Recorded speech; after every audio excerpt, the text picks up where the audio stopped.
The first thing he felt was cold. Not the cold of winter, nor the chill of the wind. A cold that came from within. As if someone had poured ice-cold water directly into his chest, and it had spread along his ribs. Ethan opened his eyes and saw a red sky. Not a sunset, not a sunrise. Red like meat. He was lying on his back in a ditch. His jacket was soaked with something dark and sticky. He tried to turn his head and his neck responded with a dull ache, but not a sharp one. Not the kind of pain you'd expect after a bite. He remembered the bite. He remembered how the horse had leaped on top of him and clamped down on his shoulder. He remembered the crunch of his own collarbone. He remembered how he'd yelled at the guards to drive away. He remembered how the van with Airy inside had sped down the highway. And then darkness. Ethan slowly raised his left hand and looked at it. His fingers were gray, not dirty and not covered in dust. Gray as stone, smooth. He bent them and straightened them. They worked. He touched his shoulder. Where the steed had torn muscles and broken bone, there was now smooth, met skin. No wound, no scar, no scab. Just a smooth gray surface the size of his palm. Ethan sat up. His head spun for a second and then stopped. He mechanically pressed 2 fingers to his neck. His pulse was 42, a bit low, but steady. He looked at the sun through the red haze and estimated the time. 20 hours had passed, maybe more. He knew the bite protocol by heart. Incubation period, 6 to 30 hours. First, a fever. Then skin rashes, then loss of speech, then loss of identity. Then you're no longer yourself. Ethan said his name aloud. Ethan, 27 years old, paramedic, Seoul. His voice was hoarse but clear. He named the capital of France. Paris. He recited the chemical formula for adrenaline. He listed the 12 pairs of cranial nerves. Everything was in place. His memory was working. His speech was working. So he was alive. So he hadn't turned. But then why was his skin gray? He turned his head to the right and saw a corpse. The horse lay 3 meters away from him, its muzzle pressed into the ground. Its skull was shattered. The brain had spilled out as a grayish-pink mush. Ethan looked at his hands. Dried black blood caked the knuckles of his right fist, not his own. He'd killed the steed with his bare hands. He didn't remember how. Ethan stood up. The world swayed and then steadied. His body felt strange. It didn't hurt where it was supposed to hurt. It moved faster than he was used to. He took a step and nearly fell because the stride was too long. It was as if his legs had grown stronger overnight. He looked at his hands again. He concentrated, and the skin on the backs of his palms began to change. Thin, bony plates protruded from beneath the gray surface. Flat, smooth, like scales. Ethan pulled his hand back, and the plates slowly retracted. Something stirred at the back of his head. Not pain, not a thought. Something warm and large. Something content, as if a cat were stretching in its sleep. And without words, without sound, without language, it told him one thing. You finally noticed me. Ethan froze. He stood motionless for about 10 seconds. Then he exhaled slowly. All right. Okay, stay calm. He's a paramedic. He's seen worse. He's seen a man have his leg torn off by a train and still try to stand up. He's seen a mother bring a child to the emergency room who'd been dead for 2 hours. He handled it then. He'll handle it now. Work first. Panic later. Ethan looked around. The highway stretched north toward Faju Fortress. The convoy had left yesterday. Ari was in the van. She's 8 years old. She's allergic to penicillin. Her leg is broken, and he hastily splinted it with a windshield wiper from the car. If the convoy made it to the fortress, the girl is safe. If it didn't, Ethan didn't want to think it through. He headed north. After 200 meters, he caught a scent. Not rot. Not blood, something else, sour and heavy, pheromones. He didn't know where he'd learned that word in this context, but he knew it. To his left, behind the trees, stood an infected one. Small, one of the early ones, a gaunt body covered in gray skin, empty eyes. It was staring at Ethan and didn't move. Ethan stopped. His heart should have started pounding. It didn't. His pulse stayed at 42. The infected one stood there and watched. Then he slowly turned away and walked into the woods. He didn't run. He didn't jump. He simply lost interest, as if Ethan were one of his own. Ethan stood there for another minute. Then he kept going. By evening, he'd walked 12 kilometers. His body wasn't tired. Not at all.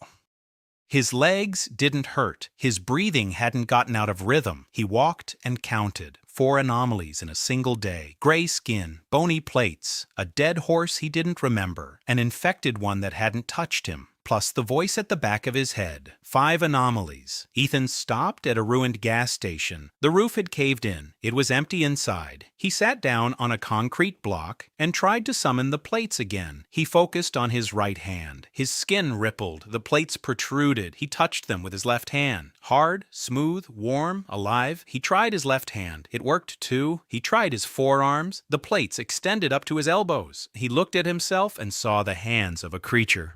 Oh, no, not a human. The thing at the back of his head stirred again, satisfied. Ethan retracted the plates. His skin returned to normal. Pale, but normal. The grayish tint was gone. He looked at his hands. The hands of a paramedic. Long fingers. A callus on the middle finger from the pen. A small scar on the thumb from a scalpel. His hands, he clenched them into fists and unclenched them. All right. He doesn't know what happened to him. He doesn't know why he's alive.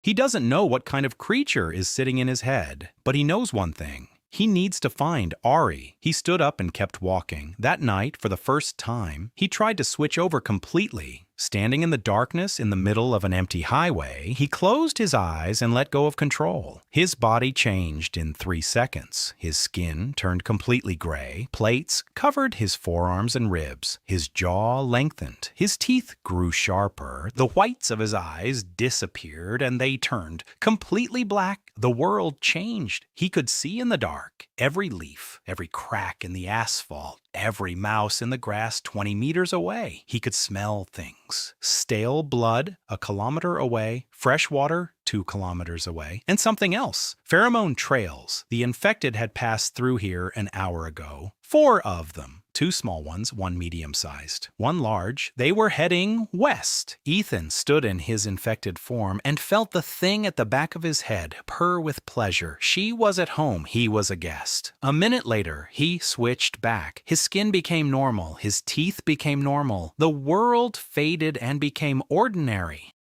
The thing at the back of his head shifted discontentedly and fell silent. Ethan sat down right on the asphalt. His hands weren't shaking. His head didn't hurt. He was calm, frighteningly calm. The paramedic inside him was already at work, gathering data, piecing together the picture, formulating a diagnosis. Patient, so Ethan, 27 years old, bite from an infected racer class. Incubation period exceeds 30 hours.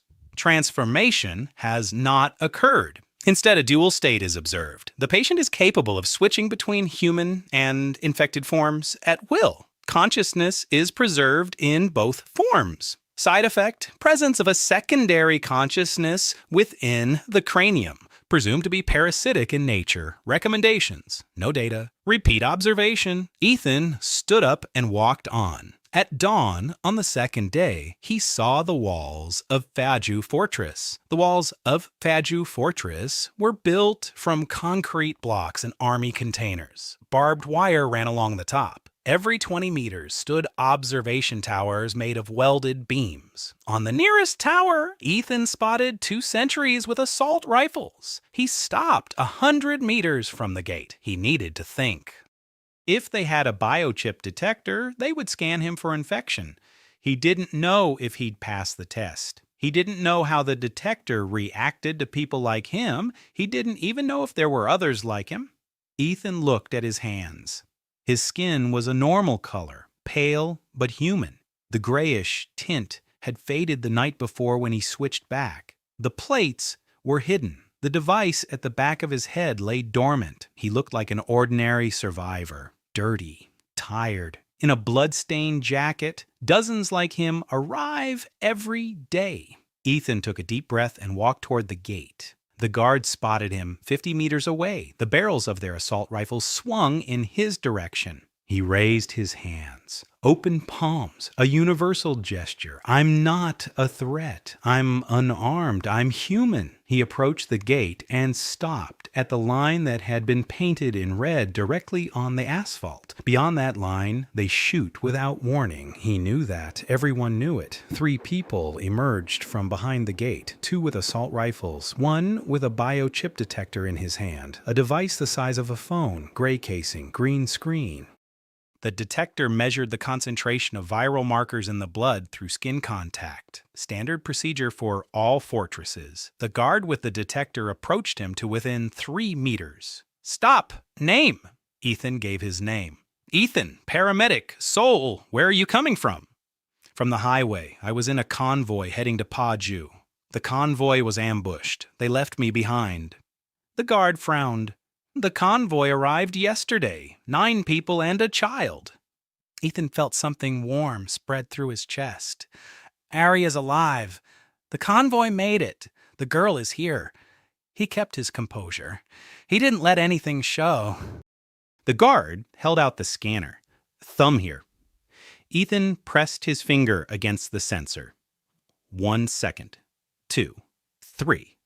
The device beeped. Green letters appeared on the screen. Negative.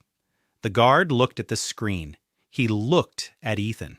He pulled out a second detector from a different batch. Sometimes the devices are wrong. Sometimes those infected in the early stages pass the first test. Ethan pressed his finger against the sensor again. 1 second. 2. It beeped. Negative. Ethan didn't know why he'd passed the test. Maybe in human form, the viral markers fell below the detection threshold. Maybe his body had learned to hide the infection. Maybe the detectors simply weren't designed for people like him. He didn't want to think about it right now. Work first. The guard nodded and put the device away. At that moment, behind Ethan's back, a branch snapped. All 3 guards raised their assault rifles. Ethan didn't turn around. He already knew what was there. He could smell it. Sour, heavy, pheromonal. The runner, the very same one who'd been following him from the highway. Ethan had heard him for the last 3 kilometers. He hadn't attacked. It had just been following him.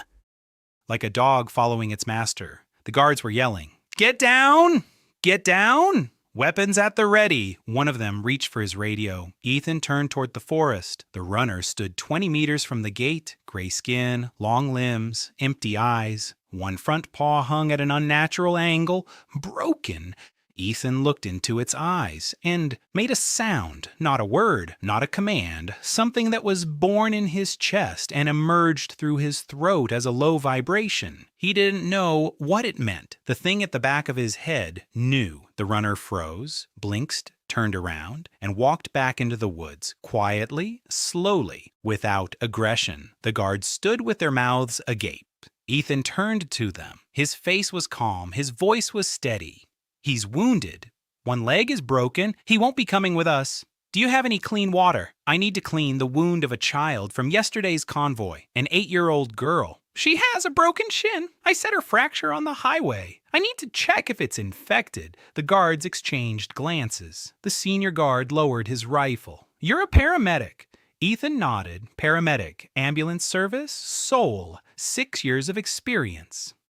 The senior guard looked toward the forest where the horse had disappeared. Then he looked at Ethan. Then he waved his hand. "Go ahead. The infirmary is straight down the main street. 3rd building on the left." Ethan walked through the gate. Paju Fortress was a former military base converted into a residential enclave. Concrete barracks, a parade ground turned into a vegetable garden, a water tower with patched up pipes. Generators hummed somewhere behind the warehouses. People. A woman was hanging laundry between 2 armored personnel carriers. An old man was sharpening a knife at the entrance to the dining hall. 3 children were playing ball in the middle of the parade ground. Ethan walked down the main street and felt something at the back of his head tighten. Hiding, falling asleep, too many people, too many smells. She didn't want to be here. All right, sleep. The infirmary turned out to be a former headquarters building. 2 stories. The windows on the first floor were boarded up with sandbags. On the second floor, the glass was intact. At the entrance was a handwritten sign, Pudge's Fortress Medical Center. Chief Physician Fok Sun Ho. Ethan went inside.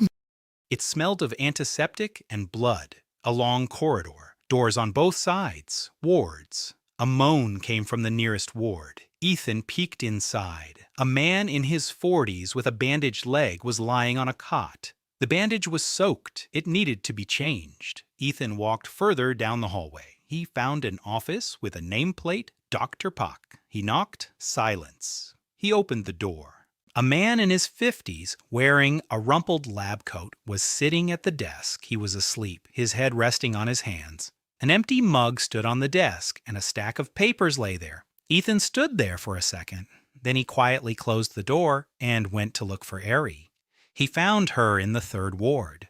She was lying on a bed by the window. Her leg was in a cast. Her face was pale, but alive. Alive! Ethan sat down on the edge of the bed. Ari opened her eyes. She looked at him, and her face contorted. Her lips trembled. Her eyes filled with tears. She reached out to him with both hands, and he leaned down, and she wrapped her arms around his neck and clung to him so tightly that her nails dug into his skin.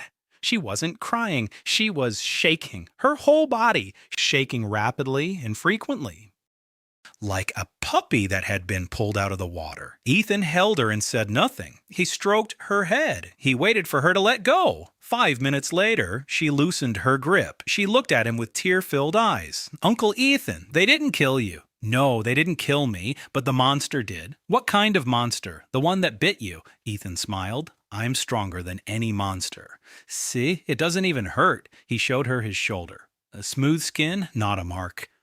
Ari touched it with her finger. Why is your skin so smooth? It healed quickly. I'm a doctor. Doctors heal faster. Ari looked at him seriously. That doesn't happen. It does. You're just too young to know. She didn't believe him. He could see it in her eyes, but she was too tired to argue. She lay back down and closed her eyes. Uncle Ethan, you're not leaving now? No, I won't leave. Promise? I promise. She fell asleep a minute later.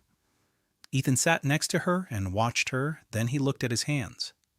Ordinary hands. Human hands. He clenched them into fists. He needed a place in this fortress. He needed a job. He needed access to medicine and equipment. And he needed a safe place outside the perimeter where he could switch forms and test his abilities without witnesses. He stood up and walked to Dr. Park's office. This time, he knocked louder. From a hoarse voice came from behind the door. Come in. Ethan entered. Dr. Park was sitting at his desk, rubbing his eyes. He looked like someone who'd been sleeping 3 hours a day for the past 8 months. Ethan introduced himself. He mentioned his specialty. He mentioned his experience. He offered his help. Dr. Pak stared at him for about 5 seconds. Then he stood up. He walked over. He put his hands on Ethan's shoulders. And he said that if Ethan wasn't joking, he was the first medical assistant to come to them in 4 months. That he had 280 people at the fortress. That he was the only doctor there, along with 2 nurses with no surgical experience. That a boy had died of appendicitis yesterday because no one had been able to operate on him in time. That he needed Ethan like the air he breathed. Ethan nodded. I'll stay. Show me the infirmary. An hour later, he was already at work. He examined 12 patients. He changed the bandage on the man in the 1st ward. He diagnosed early-stage pneumonia in an elderly woman in the 2nd ward. He cleaned and rebandaged Ari's leg. He explained to the nurse how to properly prepare the antibiotic for an intramuscular injection. Dr. Park followed him from ward to ward, watching. By evening, he had assigned Ethan a bed in a room next to the infirmary and given him a white coat. The coat didn't belong to him. It was too big in the shoulders. Someone's name was taped over the pocket. Ethan put it on and looked at himself in a shard of mirror on the wall. A paramedic in a white coat. That's what he looked like. That's how he'll look to everyone in this fortress. A medic, a person, one of them. The thing at the back of his neck was asleep, deeply and quietly. Ethan lay down on the cot and closed his eyes. Tomorrow, he'd have to find a place to train. Tomorrow, he'd have to figure out how far he could go in his infected state. Tomorrow, he'd have to find out how the fortress was organized and who made the decisions here. But right now, he just lay there and listened to Ari breathing quietly behind the wall. Alive, safe. The job is done. The psychosis can wait.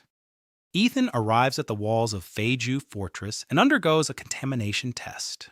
The detector shows a negative result. He drives his steed away with a pheromone command right in front of the guards, but blames it on the monster's wound. He finds Ari alive in the infirmary and gets a job as a medic under Dr. Pak. For the first week, Ethan worked 20 hours a day. Not because he was forced to, because it had to be done. The Feiju Fortress Infirmary was in a disastrous state. 3 weeks worth of antibiotics, 2 weeks worth of bandages. They'd run out of suture material a month ago, and the nurses were stitching wounds with ordinary thread boiled in water. No x-ray machine, no ultrasound. Blood tests were done by eye, judging by color and consistency. Ethan made a list of everything they needed and placed it on Dr. Pak's desk. Pak read it and quietly said that half of the items on the list could only be obtained in infected cities. Ethan nodded and took note.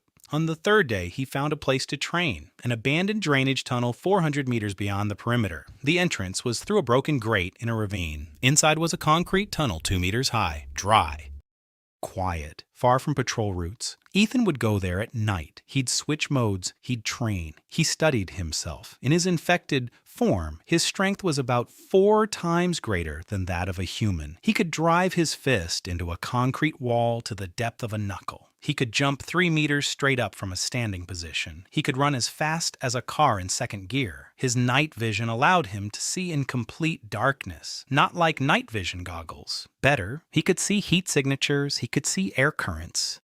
He could feel the Earth's vibrations through his feet. Smells were a universe of their own. In his human form, he smelled things just like everyone else. In an infected person, every scent broke down into dozens of layers. He could distinguish human blood from the blood of an infected person. He could distinguish a child's blood from an adult's. He could determine by smell which antibiotic a person had taken 3 days earlier. And most importantly, the language of pheromones. The infected communicated through pheromones, not through sounds or gestures, but through scents. A complex system of dozens of chemical signals. In his infected form, Ethan read them like text. Stop. Go. Danger. Pray. The Alpha is here. Obey. He could not only read, but also speak. That sound he made at the gate, it was a word. In the pheromone language, it meant something like, "Go away. I'm the Alpha. This is my territory." The steed obeyed because it mistook Ethan for the Alpha, for one of its own. On the 5th night, Ethan ran into 2 small infected at the entrance to the sewer. They stood in the darkness and stared at him. Ethan was in his infected form.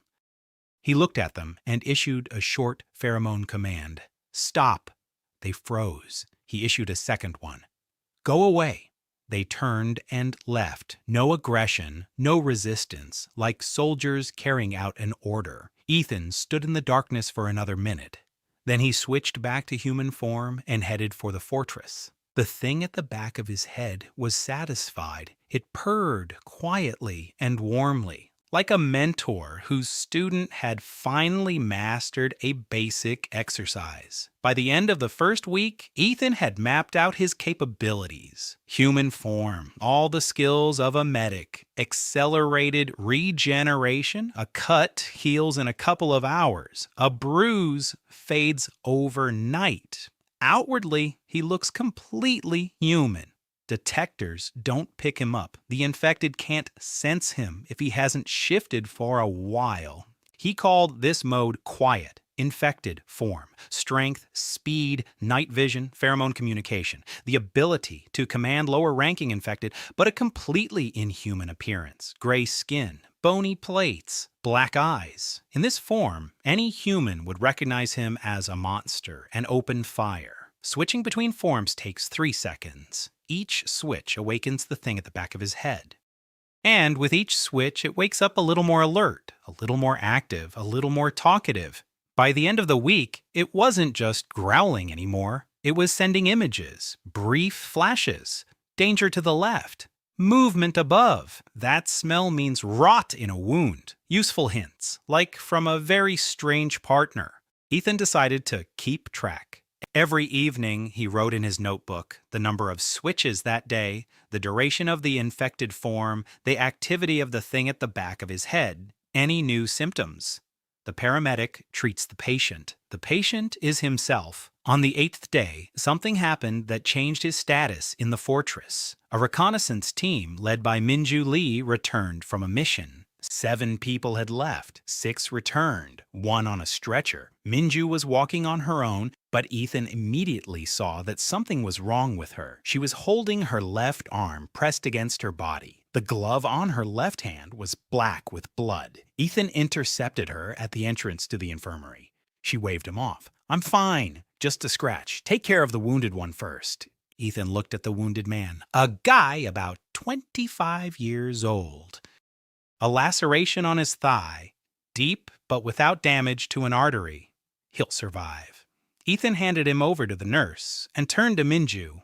"Take off your glove." She looked at him coldly. "I said to tend to the wounded first. They'll take care of him. Take off your glove, Commander."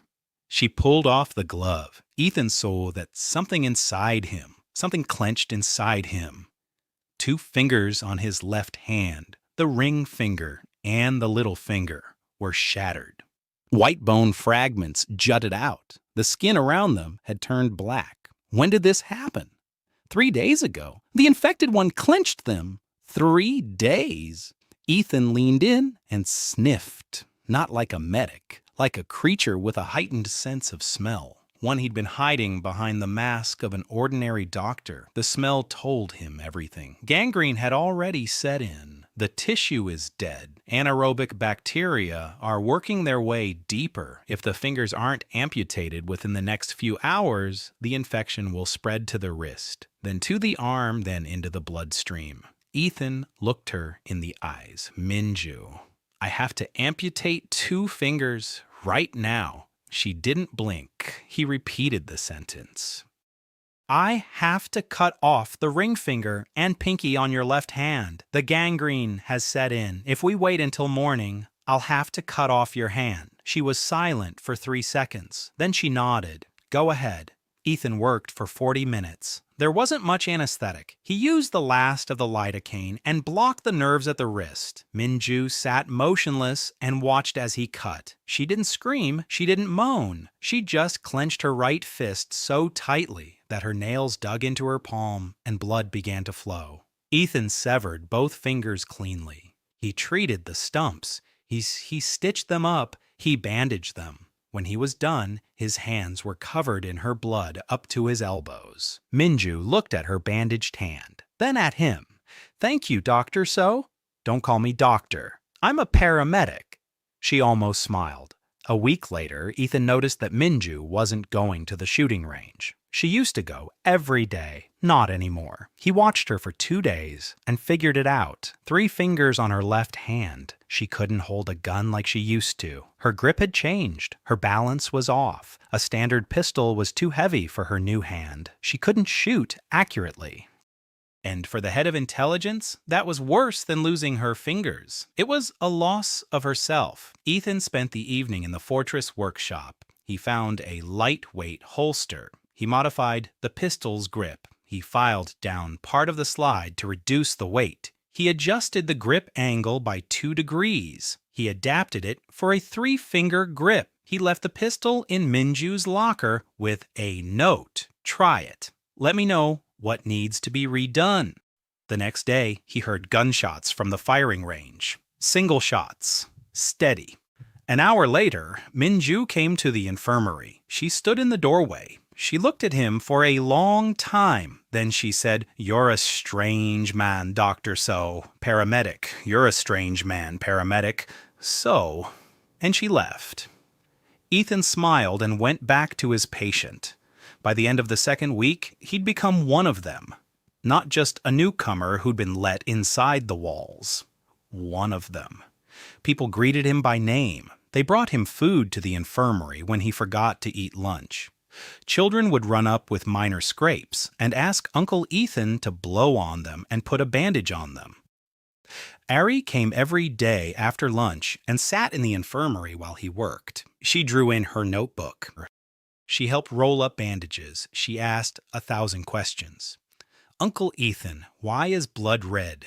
Uncle Ethan, why do they put a thermometer up the butt? Uncle Ethan, can you sew hands back on? He answered every question, sir, and in detail. He never brushed her off. At night, he would go out into the sewer. He trained. He returned at dawn. He recorded the data in his notebook. Switchovers in the second week, 14. Average duration of the infected form, 22 minutes. Activity of the thing at the back of his head, increasing. The images became clearer. The prompts became more precise. A new symptom. The thing is trying to communicate in his sleep. He'd wake up in the middle of the night with unfamiliar images in his head. A forest, rain, red, someone's voice, words he couldn't make out. In the morning, he'd write them down and head to work. Paramedic, so Ethan, white coat, a notepad under his arm, a smile for the patients, a monster beneath the surface. Work comes first. By the end of the first month, Ethan was accompanying Minju's reconnaissance team as their staff medic. She didn't ask for his consent. She simply walked up to him one morning in the infirmary and said they were leaving in an hour. 6 people. The route headed east toward the old shopping center. The mission, medicine, and batteries for the generator. You're coming with us. Ethan grabbed the first aid kit and went. Minju's reconnaissance team was the best in the fortress. 6 people. All former soldiers or hunters. All had been through things you don't talk about over dinner. So Yan Kim carried a sniper rifle, the way others carry an umbrella. The lean Sergeant Nam threw grenades with half-meter precision. The quiet park could spot the infected 3 blocks away just by the sound they made. Min Ju led them in silence, with gestures and nods. The group moved as a single organism. Ethan walked in the middle of the formation, a first aid kit on his back and a pistol on his hip. He didn't shoot unless absolutely necessary. His job was not to kill, but to repair. The shopping center stood 4 kilometers from the fortress, a 3-story building entwined by a fleshy vine of fused bodies. The vine climbed up the walls and stretched out onto the roof, thick, pulsating, alive. Inside the vine, outlines could be made out. Hands, faces, open mouths. Ethan watched and felt something stir at the back of his neck. She knew what it was. A breeding ground. A place where the infected fuse their bodies into a single biomass and grow new forms from it. On the lower floors, the small ones. On the upper floors, the large ones. Inside the shopping center, it was dark and reeked of rotten meat. Miniju led the group through a side entrance, a pharmacy on the first floor, the generator room in the basement. They went in quickly, they came out quickly. Ethan walked and sensed the pheromones.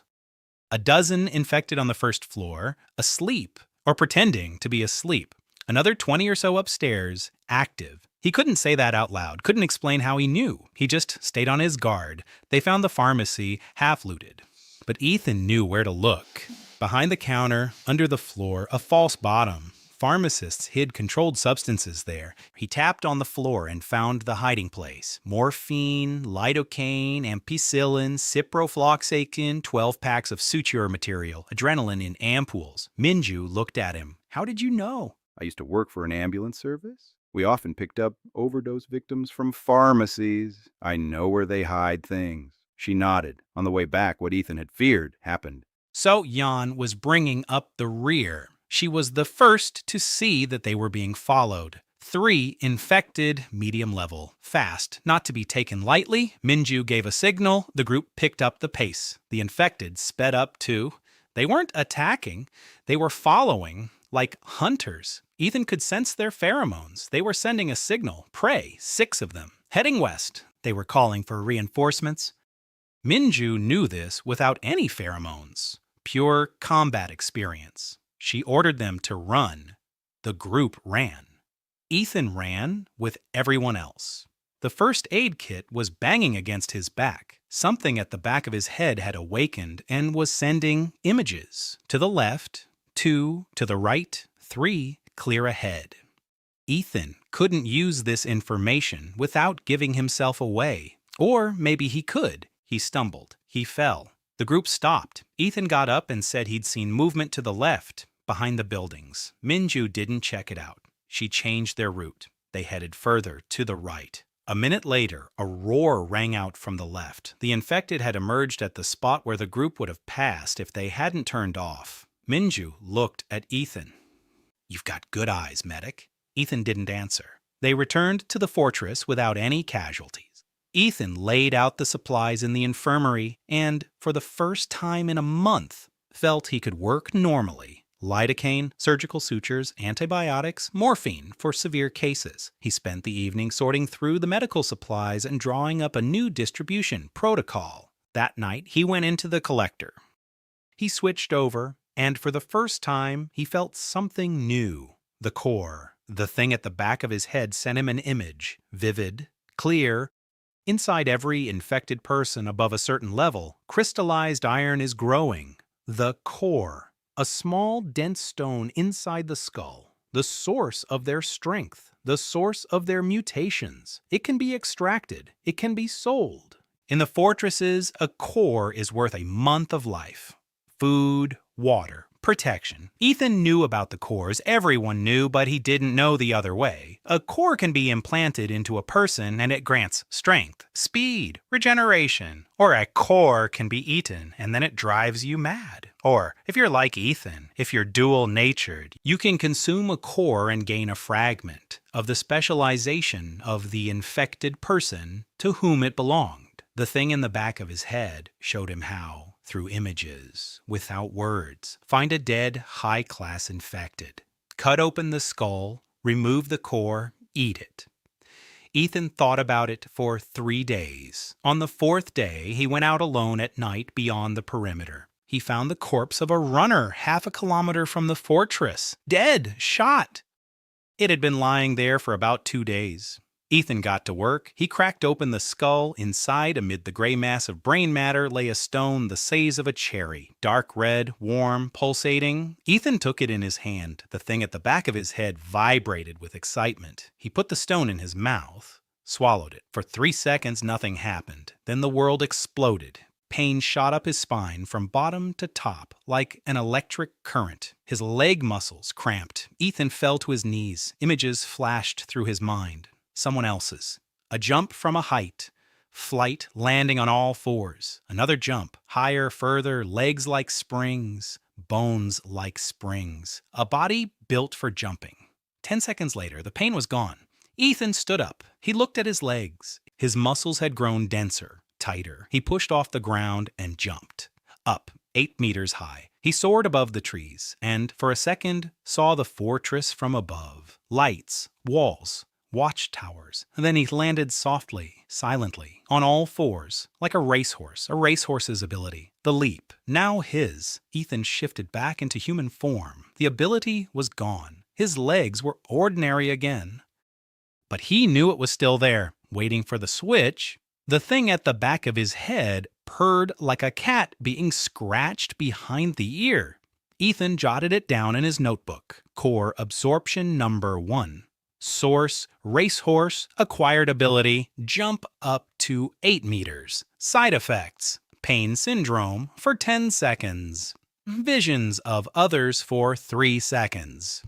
20% increase in activity of the thing at the back of his head. Subjective assessment. The next morning, Ethan brought 3 steed cores to the fortress. He handed them to the commandant. He said he'd found them in the ruins during his morning sortie. The commandant looked at him with respect. 3 cores meant 3 months' worth of supplies for 1 person, or a month's worth of extra food for the children's wing. Ethan asked for the latter. Ari and 23 children received milk and vitamins to last a month. Ethan begins accompanying Minju's reconnaissance team as a medic. He finds a stash of medical supplies in an abandoned pharmacy. During a sortie, he uses the prompts from the item on the back of his head to lead the group away from an ambush. For the first time, he consumes a steed core and gains the ability to jump 8 meters. He begins gathering cores for the fortress. Toward the end of the second month, Ethan evacuated people from an infected city for the first time. It all started with a radio signal. Paju Fortress had been receiving it for 3 nights in a row on the emergency frequency. Weak, intermittent, a woman's voice. She gave an address, Uijeongbu, a residential complex on the eastern outskirts. 7th floor, 6 people, 2 children, out of food, out of water, infected downstairs. Help. The fortress commander called a meeting. Uijeongbu is 40 kilometers away. The city is completely infested. The last expedition there lost 3 out of 5, sending people to certain death for the sake of 6 strangers. No resources, no way. Ethan sat silently at the meeting. He listened. When the commander finished, he stood up and said he would go himself, alone. The silence in the room grew thick. The commander looked at him as if he were crazy. Minju folded her arms. So-yeon looked up from her notebook. Ethan explained, he knows the ambulance routes through Uijeongbu. He used to work there as a substitute driver. He knows the drainage channels. He knows the back roads. One person will make less noise than a group. He'll take a radio and stay in touch. If he doesn't check in within 48 hours, it means he won't be coming back. The commander refused. Minju refused. Dr. Park said he wouldn't let their only paramedic go on a suicide mission. Ethan nodded. He understood, and he left that very night through the drainage ditch without permission. He left a note in the infirmary. I'll be back in 2 days. Feed Ari on time. Change the bandage on the patient in Ward 3 every 6 hours. He ran through the night in his infected form across the fields. Through the forests, past ruined villages, past creatures that raised their heads at his scent and lowered them again. One of us, an elder, leave him alone. He covered 40 kilometers in 4 hours. By dawn, he was standing on the outskirts of Uijeongbu. The city was dead. No, the city was alive in a different way. Every building was covered in vines. The streets were shrouded in something like a membrane. Sprouts jutted out of the manhole covers. Garlands of fused bodies hung from the windows. The air was heavy and sour, pheromones, thousands of signals all at once. Territory occupied, a hive nearby, do not enter. Ethan stood there, reading the air. In its infected form, the city spoke to him. Every scent was a word, every sound was a sentence. He knew where the infected were. He knew where they slept. He knew where they patrolled. He knew where the nest was. He switched to human form. He waited 10 minutes. The thing at the back of his neck had fallen asleep. Silent mode. No one could sense him now. Not the infected. Not the detectors. Not even the speakers, if there were any here. He was just a human. Silent. Invisible. Ethan set off through the city. Slowly, carefully, he remembered the map. Chunan Street. Turn onto Daejeon Row, through the park, past the school, that apartment complex over there. 12 stories tall, vines covered it up to the 5th floor. Above that, it was Claire. The infected rarely go higher than the 6th floor. It's hard to climb, there's no point. The prey was usually downstairs. Ethan entered the building. Darkness, silence, a stench. He climbed the stairs, trying not to step on anything soft under his feet. He didn't look down. He knew what he'd see. On the 7th floor, he found a door, welded shut from the inside with rebar, rough but secure. He knocked. Silence. He knocked again. A voice from behind the door, a woman's and hoarse. "Who is it?" Ethan replied. "A paramedic from Fajua Fortress. I came in response to the radio signal." Silence. A long silence. Then the sound of welding. Someone was cutting through the rebar from the inside. The door opened. Standing in the doorway was a woman in her 40s. Thin, a gray face, chapped lips. Behind her in the darkness of the apartment, Ethan made out 5 more people. A man. An old man, a woman holding a child, and a girl, young, about 19. She stood slightly to the side and looked at Ethan intently, very intently. It was Una Park. Ethan entered the apartment and got to work. He examined all 6 of them. All of them were dehydrated. The old man was in serious condition. His kidneys were failing. The child was 2 years old and severely underweight. The man had an infected wound on his arm. The woman who had opened the door was relatively okay. The second woman with the child was emaciated, but stable. Yuna. Thin but strong, her eyes were clear, her hands didn't shake. She was the only one of the 6 who looked as if she hadn't given up. Ethan took water and medicine out of his backpack. 3 liters of water, antibiotics for the man, a rehydration solution, baby food he'd stolen from the infirmary's supplies. He handed it out. He explained the plan. They'd leave at night. The route would take them through the drainage tunnels, 20 kilometers underground to the exit point. From there, another 20 kilometers across the fields to the fortress. The old man wouldn't make it. Ethan looked at him and realized it immediately. The old man realized it too. He looked at Ethan and slowly shook his head. Ethan nodded. The man with the wound would make it if the wound was treated. The child would ride in his mother's arms. Yuna would carry some of the gear. They set out at 2 in the morning. Ethan led the way. At intersections, he'd switch to his infected form for a second to check the pheromone levels. Clear, dangerous, detour. Then he'd switch back and keep going. The 5 people behind him didn't see this. It was dark. He'd turn his back to them, or he'd hide around a corner, or he simply did it so quickly that no one noticed, except for Yoon. She was following him, quietly, alertly. At the 3rd intersection, she saw it. Ethan was standing in an alleyway, sideways to her. He turned his head toward the darkness and whispered something low, vibrating, not a word, a sound. An infected emerged from the darkness. Small. He stood 2 meters away from Ethan. Ethan whispered again. The infected turned and walked away. Yuna saw it. She froze. She didn't scream. She didn't run. She froze and watched. Ethan turned and saw her eyes, wide open, understanding. He said nothing. She said nothing. They kept going. The journey through the sewers took 8 hours. Darkness, knee-deep water, rats. 1 infected person in a side tunnel. Ethan led the group around it. By noon, they emerged above ground, 10 kilometers from the fortress. They left the old man in the apartment. He said he'd lock the door and wait. Everyone knew he wasn't waiting. He just didn't want to die on the move. Ethan shook his hand. The old man shook it back and said Ethan was a good boy. By evening, they reached the fortress. 5 people, all alive. Minju met them at the gate. She looked at Ethan and said nothing. Then she said he was an idiot. Then she said she was glad he alive. Then she led all 5 of them to the infirmary. Yuna walked last. At the entrance, she stopped and turned around. She looked at Ethan. He was standing by the gate, watching the sunset. She opened her mouth. She closed it. She didn't say anything. She went into the infirmary, but from that day on, she kept an eye on him. Not with hostility, not with fear, with something else. Ethan felt her gaze on him every day. In the mess hall, in the infirmary, at roll call, she watched and said nothing. And he knew what she had seen. And he knew that sooner or later she would ask. A week after the rescue, she came to see him in the infirmary one evening. He was alone. He was dressing a patient's wound. She stood in the doorway and waited for him to finish. Then she came in. She closed the door. Ethan turned to face her. She stood there and looked at him. Then she said, "I saw what you did in that alley." Ethan didn't move. "You were talking to him, to the infected one." And I left. Silence. "How?"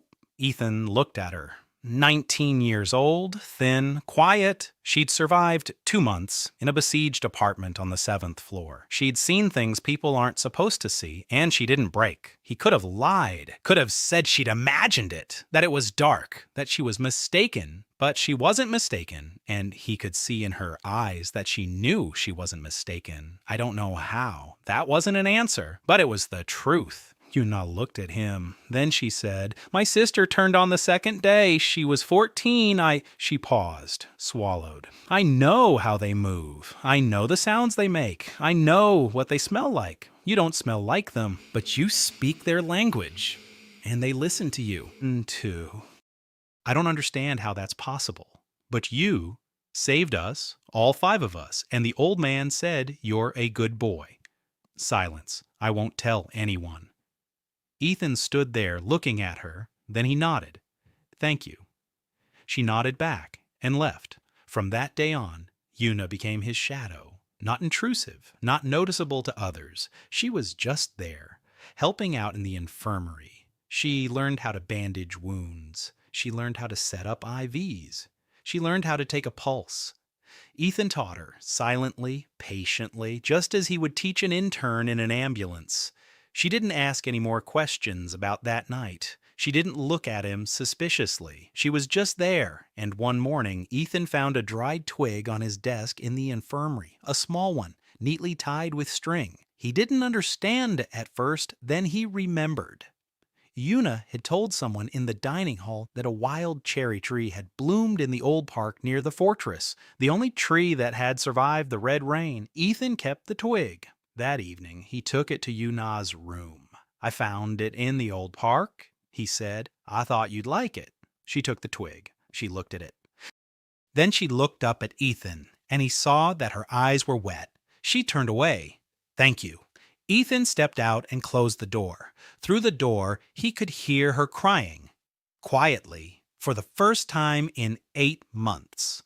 He stood there for a minute. Then he went to the infirmary. The patient in Ward 3 needed his bandage changed. Work comes first. Ethan infiltrates the infected city of Uijeongbu alone and leads 5 survivors out through the drainage tunnels. Among those rescued is Una Park, who sees him communicating with an infected person in an alley. She promises to keep quiet and becomes his assistant in the infirmary. Ethan begins to trust her as the first person who knows part of his secret. In the 5th month at Paiju Fortress, a man appeared whom Ethan had hoped never to see. Major Noah Han arrived in an armored jeep, accompanied by 4 soldiers in black uniforms without insignia. Ethan was standing at the entrance to the infirmary when the jeep drove down the main street and stopped at the commandant's headquarters. He recognized Noah immediately, even from behind, even after 5 years. Broad shoulders, a short haircut. The gait of a man who knows where he's going and why. They had served together, 2 years in the same unit. Medical instructor So and Lieutenant Khan, Noah was the kind of officer who remembered the names of every soldier in the company and personally made sure everyone had eaten. A good man he used to be. Ethan didn't know what he had become after the Red Rain. But the black uniform without insignia spoke for itself. The Red Line, the Southern Alliance's special unit for identifying and eliminating the empty ones. Ethan went into the infirmary. He closed the door. He sat down at the table. The thing at the back of his head awoke and sent a vision. Alarm, danger, leave. No, he wouldn't leave. If he left now, it would confirm everything Noah suspected. Or maybe Noah didn't suspect anything. Maybe he was here on other business. The fortresses fell under the jurisdiction of the Southern Alliance, and officers visited them regularly. Inspections, checks, garrison rotations, business as usual. An hour later, Ethan found out why Noah had come. The commandant had gathered the senior officers for a meeting. Ethan attended as the fortress's staff medic. There were about 15 people in the command center. The commandant, Minju, the sector commanders, the supply chief, Dr. Park, Ethan, and Noah Han with 2 soldiers. Noah stood by the map and spoke in a calm, even voice. The Southern Alliance has received intelligence. The infected are changing their behavior. 3 months ago, a new type of specimen was observed in the ruins of Daejeon, capable of speech, capable of organization. They are called the Speakers. They do not attack the fortresses directly. They cut off supply routes. They poison water intakes. They set up ambushes on reconnaissance teams. The Southern Alliance believes the Speakers are preparing a large-scale attack. When and where is unknown, but there's another problem. The empty ones. Ethan felt a chill run down his spine. Noah continued. The Void are people who survived the bite and did not turn. It sounds like a miracle. but the Alliance has data showing that of the 7 known Void, 4 were eliminated because they became a threat. 3 went mad and turned into the Speakers. 1 is missing. The Void are not a salvation. The Void are seeds sown by the infection into human enclaves. Sooner or later, each one will sprout. The Red Line's mission is to find and neutralize any Void before that happens. Noah scanned the room. If any of your people have survived a bite, if anyone is acting strangely, if anyone ventures outside the perimeter alone, if infected people near someone are acting unusually, report it to me. This is not a request. It is an order from the Southern Alliance. Silence. Ethan stood against the wall. His face was calm. His hands were relaxed. Heart rate, 44. The device at the back of his neck had clenched into a tight knot and fallen silent. Silent mode. The meeting was over. People were dispersing. Ethan headed for the exit, and in the doorway, he bumped into Noah, face to face. Noah looked at him, a second, 2. Then his eyes widened slightly. "It's Ethan." Ethan nodded. "Major Khan." Noah kept his eyes fixed on him. "They wrote you off. The convoy to Faju, 3 months ago. They reported that the medic was left behind on the road, bitten by a steed, presumed dead." Ethan shrugged. The horse missed. "It grazed my shoulder but didn't bite through. It took me 2 days to walk to the fortress. I got lucky." Noah watched. "He didn't blink. I got lucky. Lucky." Ethan held his gaze. Like a medic who's used to looking dying people in the eye and not looking away. Noah was silent for a moment. Then he nodded. "Glad you're alive, so. You're a good medic. We need people like you." He walked past him. Ethan left headquarters. He made his way to the infirmary. He went into his room. He closed the door, sat down on the bed, and only then did he notice that his hands were shaking. Slightly, barely noticeable, but they were shaking for the first time in 5 months. Noah didn't believe him. Ethan could see it in his eyes. The horse had missed. It grazed him but didn't bite through.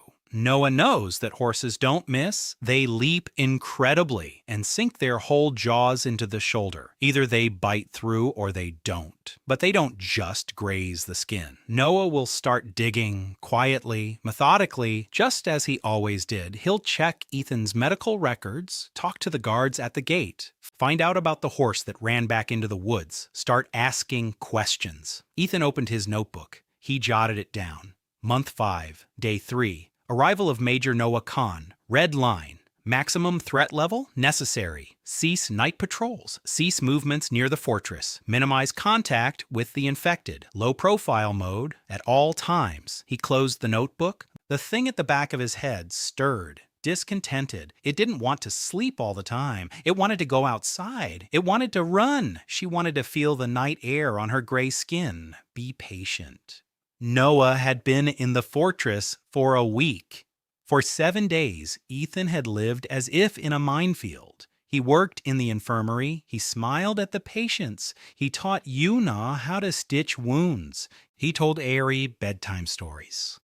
And every minute, he felt someone's gaze on him. Noah didn't follow him openly. He was smarter than that. He talked to people, to the guards, to the scouts, to Dr. Park, to the children in the children's wing. He asked ordinary questions, how the infirmary worked, who went on patrols, had there been any bite incidents, how did the infected behave near the perimeter? Ordinary questions that pieced together a very specific picture. On the 4th day, Noah came to the infirmary. Ethan was bandaging a child, a cut on the knee. The boy was about 10 years old. He was wailing. Ethan distracted him with conversation. He told him that he'd once had the same kind of wound and that the scar would look like a zipper later on and all the girls would be jealous. The boy stopped wailing. Noah stood in the doorway and watched. Then he came in. He sat down on a chair across from them. "You're a good doctor, so." "Paramedic?" Noah smirked. "Paramedic. Listen, the guards at the gate remember the day you arrived. They say there was a steed standing behind you, and you said something. And the steed left." Ethan continued to bandage the boy's knee. His hands didn't tremble. "I didn't say anything." He was injured. One of his legs was broken. He couldn't attack. He stood there for a moment and then left. The guards were nervous, or so it seemed. Noah nodded. Maybe. And they also say you went alone to Yijongbu, 40 kilometers one way through contaminated territory. And you came back with 5 survivors without a single scratch. Ethan finished, bandaging the wound. He patted the boy on the shoulder, sent him to the ward, turned to Noah. I got lucky. I know the routes. I used to work there as an ambulance driver, the sewers, the underground passages. The infected rarely venture in there. Noah looked at him. You're often lucky, so he stood up and left. Ethan sat motionless.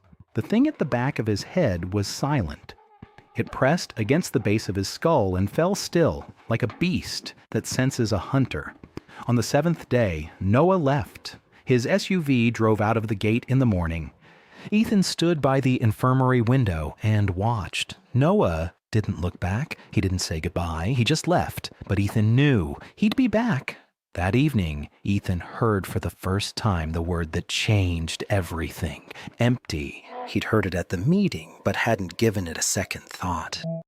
Now he was thinking about it. The empties, people who had survived a bite and hadn't turned. People like him. Of the 7 known cases, 4 had been eliminated. 3 had become speakers. 1 had vanished. 8 in total, including the one who vanished. And he was the 9th. Ethan took out his notebook. He wrote down everything he could remember from Noah's words. 7 empties. 4 killed by humans. 3 went mad. 1 vanished. The pattern is clear. The empties are unstable. Sooner or later, the passenger wins. Sooner or later, the human disappears. And all that remains is the infected one with human memories. A speaker. Ethan closed his notebook. He looked at his hands. Ordinary. Human. How much time did he have? Months. Maybe a year. Maybe 2. The thing at the back of his head stirred, neither content nor anxious, thoughtfully, as if it too had heard and was counting as well. In the 6th month, the passenger spoke. It happened at night. Ethan was sleeping in his room next to the infirmary. He dreamed of rain. Red rain. He was standing in the middle of the street, watching the crimson drops fall onto the asphalt. And suddenly, a voice. Not his, not the machine's. A voice. Human. Male, muffled, with a slight accent from the southern provinces. Can you hear me? Ethan woke up. He sat up in bed, silence. His heart was pounding. His pulse was 58. High for him. He sat motionless for a minute, 2, or so it seemed. He lay back down, closed his eyes. The voice again. I know you're not asleep. Ethan opened his eyes. He looked at the ceiling. Silence all around. Only Dr. Park is snoring behind the wall. Who are you? Silence? Then I'm the one who lives inside your head. Do you really need clarification? Ethan sat up. He turned on his flashlight, shone it into his eyes. His pupils were reacting normally. He pinched his arm. It hurt. Not a dream. You're speaking. In words. How long have you been able to do this? The voice paused. About 2 weeks. But you scream in your sleep and make it hard to concentrate. Ethan took out his notebook. He wrote it down. 1 month and 6 days. Day 4. The passenger spoke. Verbal communication, a male voice, coherent speech, sense of humor, signs of individuality, observation required. The voice said, You're recording me as a patient. You are the patient. You are the symptom. The voice snorted. Fine. Write this down. Height unknown. Weight unknown. Complaints stuck in the head of a paramedic who's talking to a notebook in the middle of the night. From that moment on, Ethan kept 2 journals. One was medical. Patients, diagnoses, prescriptions. The other was about the passenger, every conversation, every word, every inflection. The passenger didn't always speak. Sometimes he was silent for 2 days. Sometimes he spoke for hours. He was interested in strange things. Why do people cook their food instead of eating it raw? Why do children cry when they fall, but adults don't? Why does Ethan wash his hands every morning before work even though they're clean? Ethan answered, patiently, in detail. Just as he would explain to an intern on their first shift. Because bacteria are invisible to the naked eye. Because sterility is the foundation of medicine. Because a single unwashed hand can kill a patient on the operating table. The passenger listened. He thought. He asked the next question. Once he asked, Why do you save them? Who? People? Why? Because I can. That's not an answer. It's a sufficient answer. The passenger fell silent for a day. Then he returned with another question. Haven't you ever wanted to stay in the infected form forever? No. Why? Because then I'd stop being a doctor. You're not really a doctor anyway. I'm a paramedic. You're a paramedic with bone plates growing out of your hands. That makes you something else. It makes me a paramedic with bone plates, nothing more. The passenger laughed. For the first time, the laugh was strange, quiet, and muffled, as if his throat had forgotten how to laugh. That same month, Ethan met Hannah Zhang. She had come from Tondichan Fortress in the south. A research physician, head of the field lab, half Korean. She grew up in Boston. She'd returned to Korea for an internship at the Institute of Epidemiology 3 months before the Red Rain and got stuck. Hannah was tall, thin. She wore glasses that constantly slid down to the tip of her nose. She always had a mug of cold coffee in her hand. She spoke quickly, she thought even faster, and she had data that no one else in the fortress had. 2 years of research, samples of infected tissue, blood tests from those who'd been bitten, models of the infection spread, and not a single result. Hannah had been working on a vaccine for 2 years. And every month, volunteers died in her lab, the bitten who'd agreed to experimental treatment. She'd tried everything. Antivirals, immunosuppressants, makeshift gene therapy, nothing worked. The incubation period continued. The transformation set in. The person vanished every single time. Ethan met her in the infirmary. She'd come to collect blood samples from the fortress's new residents. Standard procedure. He watched her work. Quickly, precisely. No unnecessary movements. The hands of a surgeon. The mind of a scientist. She drew his blood. She looked at the test tube. Then at him. Your serum has a strange color. Ethan didn't blink. I don't eat much and I work a lot. Probably iron deficiency anemia. She looked at him over her glasses. That doesn't look like anemia. He shrugged his shoulders. You can double check. She double checked 3 times. The results were within normal limits. Almost. White blood cell count was slightly elevated. Immunoglobulins showed an atypical profile, but nothing that couldn't be attributed to stress and poor nutrition. Hannah put the test tubes away and left, but Ethan could tell she'd taken note. A week later, she came back, this time not for a blood draw. She had a question. You're a paramedic. Yes. You know about toxicology? It's my specialty, trauma and toxicology. I need your help. She led him to her lab, a small room on the 2nd floor of the headquarters building. 2 tables, a microscope, a centrifuge that worked only half the time, a refrigerator with samples, and a wall. An entire wall covered with papers, graphs, tables, photographs of tissues, of mutation diagrams, timelines. Ethan stood in front of that wall and read. Hannah spoke. The Red Rain virus is unlike anything known. It doesn't destroy cells. It rebuilds them. It replaces human DNA with a new sequence. Gradually, layer by layer, like an architect who tears down a house and builds a new one on the same foundation. The problem is that the foundation remains. The nervous system, the brain, memory. It persists even when everything else is no longer human. That's why the speakers remember words. That's why they can speak. Because language is the last thing to go. Ethan listened and felt a muscle at the back of his neck tense. The passenger was listening too, intently, eagerly. Hannah showed him samples of infected tissue.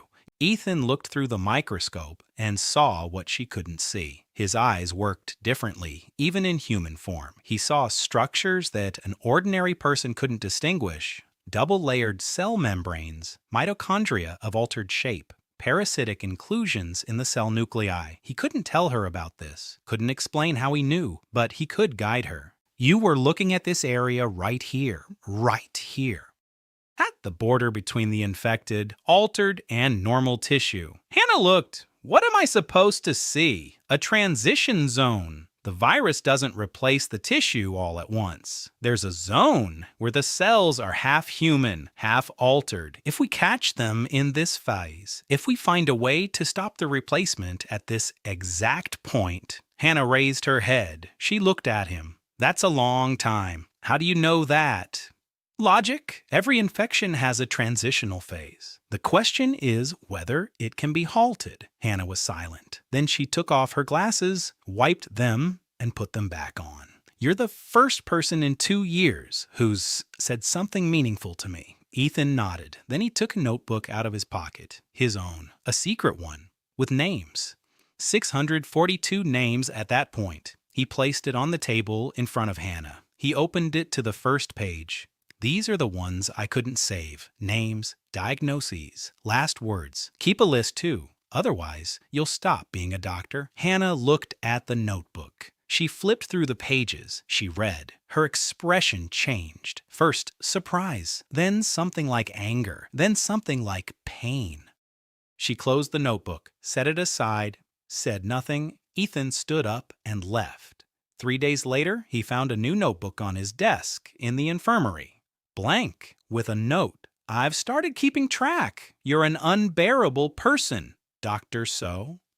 From that day on, they worked together. Every evening after their main shifts. Hannah brought the data. Ethan interpreted it. He couldn't tell her the whole truth, but he could give her hints, guide her research, point out things she hadn't noticed because she was looking through the eyes of an ordinary person, whereas he was looking through the eyes of a being that was part of what she was studying. The passenger helped, silently, through images. He showed Ethan the internal structure of the infection. He showed how the virus worked, how it took hold, how it restructured. Ethan translated these images into words and slipped them to Hannah as if they were his own hypotheses. She had no idea. She thought Ethan was just a genius. One evening, after 3 hours of work, she took off her glasses and looked at him. Ethan, you're not an ordinary paramedic. I'm an ordinary paramedic. Ordinary paramedics don't see the cellular structures that even PhDs miss. I'm observant. She shook her head. You're hiding something. Everyone hides something. She smiled. All right, let's keep working. For the first time, the passenger began speaking in full sentences and asking questions about people. Research physician Hannah Jang, who is working on a vaccine, arrives at the fortress. Ethan begins to help her. Using the knowledge he gained from the passenger, Hannah suspects that Ethan isn't just an ordinary paramedic, but she isn't pressing him yet. In the 8th month, Ethan met the speaker for the first time. Minju's reconnaissance team set out on a routine sweep south of the fortress. The route was familiar. The area had been checked. 6 people. Ethan served as the medic, so Jan provided cover. They walked along the bed of a dried-up river, forest on both sides, quiet, too quiet. Ethan sensed it before the others did. In his quiet form, his sense of smell was weaker than in his infected form, but still sharper than a human's. The air had changed. The pheromone background had vanished completely. As if someone had turned off the sound, something was wrong. There were always small, infected creatures near the fortress. Their pheromones hung in the air like background noise. But now, there was silence. Emptiness. Ethan touched Minju on the shoulder. Something was wrong. She looked at him. He couldn't explain it. He couldn't say he could sense the pheromones. It was just too quiet. No birds. No insects. And no movement. Minju was an experienced fighter. She didn't need an explanation. She raised her fist. The group froze. Guns raised, eyes scanning the surroundings. So Jan lay down behind a rock and put her eye to the scope. Silence. 10 seconds. 20. And then the infected emerged from the forest. Not 2, not 5, 20, maybe more. They were marching in formation. Not a mob. In formation. 2 ranks. The small ones in front, the medium-sized ones in the back, like soldiers on parade. Minju cursed under her breath. Ethan saw what the others didn't. Behind the formation of the infected, in the shadows of the trees, stood a figure, tall, thin, gray skin, but the posture was different. Not animalistic, human. Back straight, head held high, hands clasped behind the back. And the eyes, not empty, alive, intelligent, cold, expressive. Minju gave the order. Retreat now. The group began to back away. The infected followed them at the same pace, not faster, not slower, like a wall moving right behind them. So Yan fired. The first in line fell. The others didn't even look at him. They kept moving. So Yan fired again. The second fell. The line closed ranks. They kept moving. These weren't ordinary infected. Ordinary ones would have charged. These ones walked, slowly, exerting psychological pressure, like hunters who know their prey won't get away. Minju made a decision. To the left, toward the ravine, across the bridge, to the other side. The group ran. The infected sped up. Their formation broke. They ran too fast. Our sergeant stumbled and fell. 2 infected lunged at him. Ethan spun around. He grabbed the sergeant by the shoulder and yanked him toward himself with one hand. The sergeant weighed 90 kilograms. Ethan pulled him out like a child. The infected missed. One crashed into the ground. The other ran right past. Minju saw it. She saw how the medic, weighing 70 kilograms, pulled the 90-kilogram sergeant to safety with one hand. She didn't say a word. There was no time. They ran to the bridge. A wooden one, an old one, 10 meters across the ravine. The group ran across. Ethan was last. He stopped in the middle of the bridge. He turned around. 20 infected were running toward him. Behind them, in the shadows of the forest, stood the speaker. He wasn't moving. He was looking at Ethan, and at that moment, Ethan heard a voice. Not the passengers. Another one, from outside, from the woods, quiet, hoarse, but clear. You smell like us, but you're going with them. Why? Ethan froze. The speaker was speaking Korean, with an accent, with pauses between words, like someone who is relearning how to speak the language. The infected stopped at the bridge. They didn't go any further. They stood and waited. Ethan looked at the speaker. Gray skin, tall, thin, bony growths on his skull like a crown, yellow eyes with vertical pupils, and in those eyes, intelligence, real, alive. The passenger in Ethan's head spoke quickly, anxiously. The elder. That's the elder. Very old. Don't provoke him. Don't show that you understand. Get out of here, now. Minju was shouting at him from the other side of the ravine. Ethan, get out of here, now. Ethan stood there, staring at the speaker, at a creature that had once been human, that remembered words, that formed sentences, that asked questions. He could have killed it. He could have switched gears right then and there and tried. But he couldn't kill a creature that spoke. Ethan turned and ran across the bridge. He reached the group. Minju grabbed his jacket. What's wrong with you? Are you deaf? I said, let's go. They left, quickly, up the ravine, across the field, toward the fortress. The infected didn't pursue them. They stood by the bridge and watched. The speaker stood in the shade of the trees and watched, too.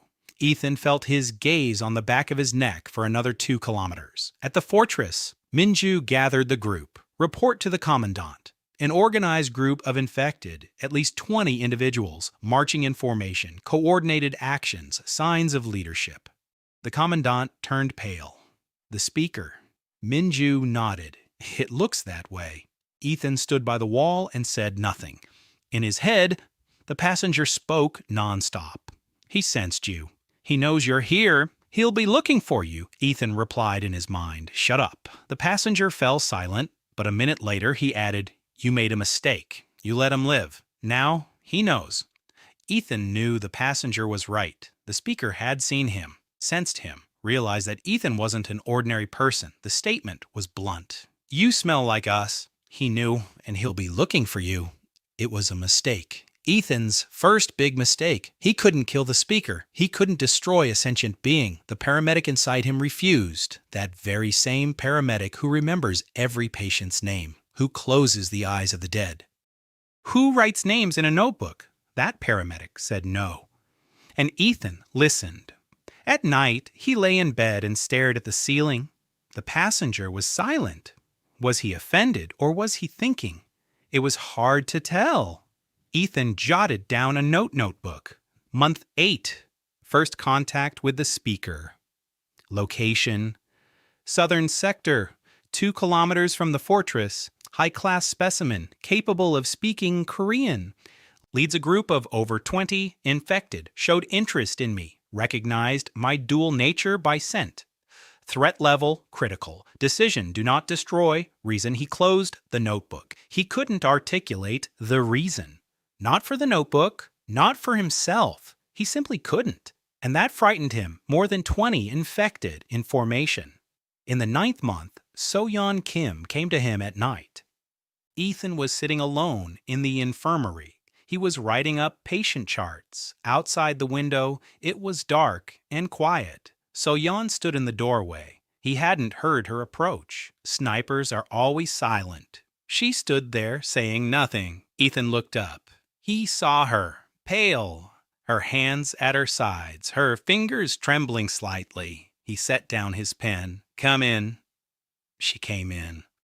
She sat down in the chair across from him. She was silent. Ethan waited. He didn't rush her. He didn't ask any questions. He just sat there and waited. So Yoon took a notebook out of her pocket, a small one. Worn, she opened it. The pages were covered with short little lines, rows, columns, neat, even, like a fence, 1 line, 1 murder. Ethan counted them by eye, more than 1,000. She placed the notebook on the table. She looked at it, then at Ethan. "Dr. So, I think I've forgotten how to cry. Can you teach me?"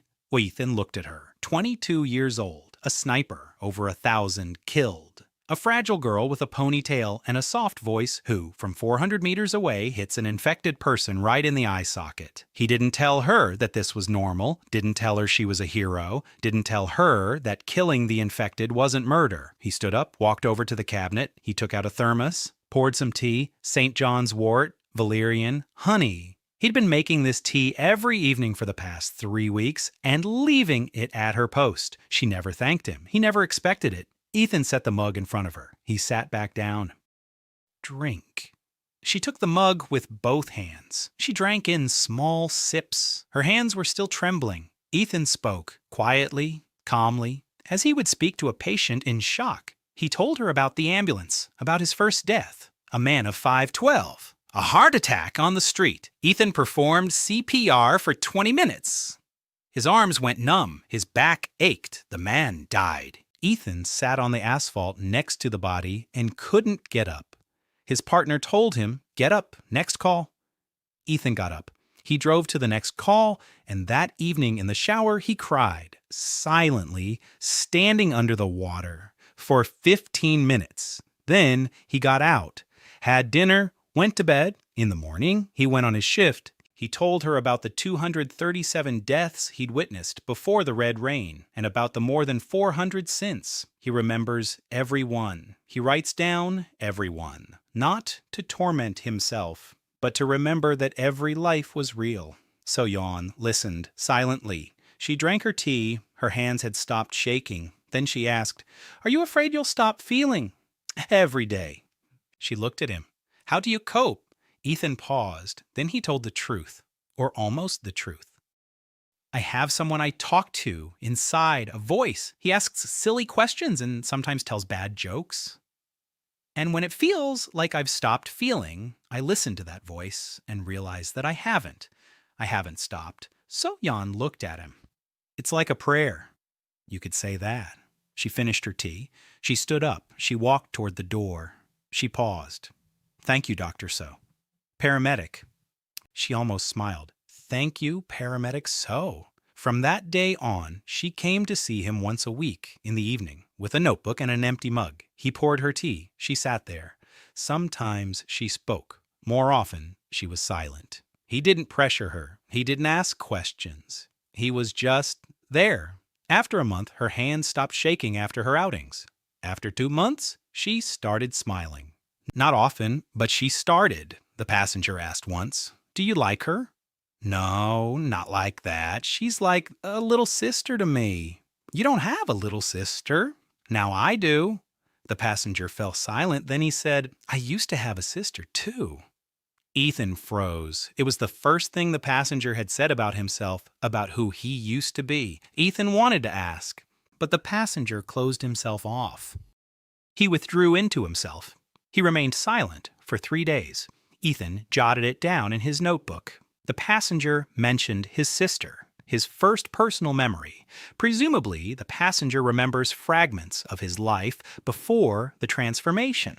This requires careful examination. Don't push him. During those same weeks, Rachel So arrived. She came with a group of refugees from Seoul. 12 people, exhausted, hungry, 3 wounded.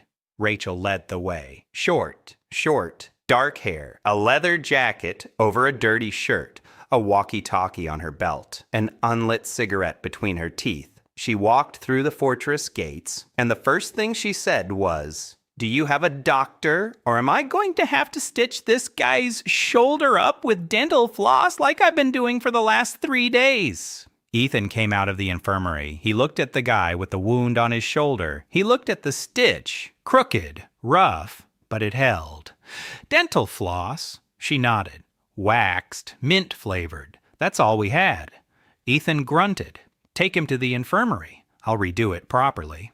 Rachel brought all 12 of them in. Ethan worked for 3 hours. He examined each one, treated their wounds. Resewed the guy's shoulder with proper suture material. Set up IVs for 2 who were dehydrated. Rachel sat nearby and watched. When he finished, she looked at him, the daughter of the American ambassador to Seoul, stranded in Korea after the airport fell. She works as a translator and liaison with American enclaves via a surviving radio network. She's trying to get to Busan. Her father is there. 300 kilometers of infected territory. Ethan listened. Busan, 300 kilometers, through territory controlled by the infected, through cities where the speakers live, through breeding grounds and hives. Alone, it's suicide. In a group, it's also suicide. But not for him. He didn't say that out loud. Not yet. Rachel stayed at the fortress. She worked in the radio room. She picked up signals. She translated them. She relayed them. She was useful. The commandant understood that. Ethan ran into her every day, in the mess hall, in the infirmary, on the parade ground. She always carried a pack of cigarettes with her. She didn't smoke. She was saving them, her last pack, a reminder of a normal life. One evening she came to the infirmary. Ethan was bandaging a child. She waited. Then she said, "Ethan, you're the worst liar I've ever met. And I don't understand why everyone around here believes you." Ethan stopped. He looked at her. "What are you talking about?" She crossed her arms. "You went to Uijeongbu alone and came back alive. You go out beyond the perimeter at night. You don't have a single scratch after 5 months of raids. Around you, the infected behave like trained. And you think no one notices that." Ethan looked at her. The voice in his head said one word. Dangerous. She was dangerous. But not like Noah. Noah wanted the truth so he could make a decision. Rachel wanted the truth because she hated lies. Ethan didn't say anything. Rachel stood there for a moment. She looked around. Then she turned and walked away. At the door, she turned back. "I'm not going to turn you in. I just don't like it when people lie to me." She left. Ethan sat there thinking. The circle of people who had noticed something was growing. Yuna knew part of the truth. So Jan suspected he wasn't quite ordinary. Hannah saw anomalies in his blood. Rachel saw a pattern. Minju saw him lift a 90-kilogram sergeant with one hand. And somewhere beyond the walls of Noah's fortress, Han was gathering evidence, and the speaker was tracking him by scent. The walls were closing in. Time was running out. The passenger said, "You need allies. Not just one, several. People who will know the truth and protect you." Ethan replied, "I know. Then stop lying to those who love you." Ethan closed his eyes. The passenger was right. For the first time in 9 months, the thing in his head was absolutely right. Soyeon comes to Ethan and admits that she has forgotten how to cry. He begins to help her cope with her post-traumatic stress. The passenger mentions a personal memory of his sister for the first time. Rachel. So appears and tells Ethan directly that she can see through his lies. The circle of people noticing Ethan's odd behavior is growing. The attack began at dawn on the 10th month, without warning, without sirens. The sentry on the eastern watchtower spotted them first and managed to shout a single word, Horde! Then a flying infected knocked him off the tower. Ethan was sleeping in the infirmary when the ground shook. He woke up instantly. His body reacted before his brain did. He was on his feet before he even realized what was happening. The fortress walls rumbled from the impacts. His mind exploded with images. Hundreds behind the wall. Small ones, medium ones, large ones. Carriers swarming with parasites, runners, mourners with acid saliva, and behind them, far away in the forest, that very one. The one that speaks. He stood there, directing, like a conductor leading an orchestra. Ethan ran to the infirmary. 3 minutes later, he was already setting up extra beds. 5 minutes later, they brought in the first casualty. A guy in his 20s, a piece of concrete in his back. The wall hadn't withstood the impact of a large infected and had crumbled. The fragments flew like shrapnel. Ethan cut open his clothes. He assessed the wound. The fragment had gone in deep, between his shoulder blades, close to the spine. Bad, but not fatal. If it's removed cleanly. Dr. Park, we need lidocaine and clamps. Dr. Park was already running to the medicine cabinet. The next 18 hours became the longest of Ethan's life. There were 70 wounded, 3 doctors, Ethan, Dr. Park, and Hannah, who had left the lab to come help, 2 nurses, Una, who by then already knew how to suture and set up IVs, and head nurse Kwan, who was 60 years old and feared nothing. The power went out after 4 hours. The generator was hit by acid fired by a mourner and burned out. The infirmary was plunged into darkness. Ethan worked by the light of flashlights. Minju held one of them between her teeth, standing next to him by the operating table. Her 3-fingered hand braced against the wall for balance. She didn't tremble. Ethan was cutting a shard out of the 15-year-old boy's back, slowly, carefully. Millimeter by millimeter, the shrapnel was lodged 2 centimeters from the spinal cord. One wrong move and the boy would be paralyzed. Ethan didn't think about that. He thought with his hands. His fingers knew what to do. 6 years in emergency medicine, hundreds of surgeries, thousands of wounds. His hands remembered everything. The shrapnel came out clean. The boy began to breathe more deeply. Ethan sutured the wound, bandaged it. Next, a 40-year-old woman, a laceration on her thigh. The artery was intact. Suture, bandage. Next, a 60-year-old man. Fractured ribs, 3 ribs. Pneumothorax. Ethan inserted a drain using an IV tube. Air escaped from the pleural cavity with a soft hiss. The man stopped gasping for breath. Next, a child, a 10-year-old girl. A burn. The weeper's acid had splashed onto her arm. Her skin was burned down to the muscle. Ethan rinsed the wound with a baking soda solution. He applied a bandage with burn ointment. The girl was screaming. Ethan spoke to her. Shh, calm down. I know it hurts. Just hold on a second longer. That's it. Good girl. The bravest girl in the fortress. Next. Dr. Pack collapsed 12 hours later. He simply sat down in a chair and couldn't get up. 60 years old, 8 months of sleeping 3 hours a night. His body shut down. Ethan laid him on a cot, covered him with a blanket, went back to work. Hannah collapsed 14 hours later. Ethan caught her as she started to fall sideways right at the table. He sat her down on the floor, gave her some water. Hannah looked at him with red eyes. How are you still standing? I'm used to it. She shook her head. No human can work 18 hours of surgery straight without a break. Ethan didn't answer. She was right. No human could. But Ethan wasn't quite human. The infected part of him didn't tire like the human part did. It fueled his body. Quietly, imperceptibly. His muscles didn't cramp. His hands didn't tremble. His eyes didn't lose focus. He worked like a machine. Like a very precise and very gentle machine that remembers there's a living person under the scalpel. By the end of the 18th hour, Ethan was standing over his last patient, a 17-year-old boy.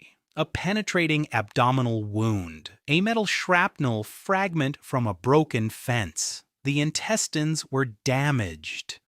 Peritonitis would set in within hours if the wound wasn't sutured. Ethan sutured it with hands that had been working for 18 hours without a break. Every stitch was even. Every knot was perfect. the boy's condition stabilized. By morning, the gunfire outside the walls had died down. The infected had retreated. The wall on the eastern section had collapsed. 4 defenders had died at their posts. But the fortress had held. Ethan stood at the sink in the infirmary. He was washing his hands. The water in the basin was pink with blood. He washed methodically, between his fingers, under his fingernails, around his wrists, just as he'd been taught, just as he'd done 1,000 times. Minju stood in the doorway. She was watching him. Ethan didn't see her. He was staring at his hands in the pink water. Then he looked up. "Thanks, everyone. Go get some sleep. I'll finish filling out the charts." Minju didn't move. She stood there watching. Ethan sat down at the table. He opened his logbook. He began to write. 70 admitted. 6 died in the first few minutes before reaching the infirmary. 64 underwent surgery. All are stable. The mortality rate in the infirmary was 0. He wrote, oblivious to the fact that Minju was still standing in the doorway. She stood there for about 5 minutes. Then she left, silently. In the morning, Ethan stepped out of the infirmary. The sun was blinding. The air smelled of smoke and acid. The eastern wall lay in ruins. People were already working, hauling blocks, welding rebar, patching holes. Ari was standing at the infirmary entrance, small, serious. She looked up at him. "Uncle Ethan, why are you so tired today?" "It was a long night, little one." She held out her hand to him. He took it, her little fingers in his palm, warm, alive. "Uncle Ethan, tell me a story." "About the doctor and the monster." Ethan looked at her. Then he sat down right on the infirmary steps. Ari sat down next to him. She snuggled up against his side. He began to tell the story. Once upon a time, there was a doctor, an ordinary doctor. He treated people and loved his work. But one day, a little monster took up residence inside him. Not an evil one, just different. The monster didn't understand people. He didn't understand why they cried or why they laughed. And the doctor began to explain it to him every day, little by little. Ari listened. Her eyes were wide, attentive, and the monster became kind. Ethan paused. "I don't know yet. Maybe. Or maybe he'd always been kind. He just didn't know it." Ari nodded, as if it made perfect sense. The passenger in his head was silent, but Ethan could sense it. He was listening too, intently.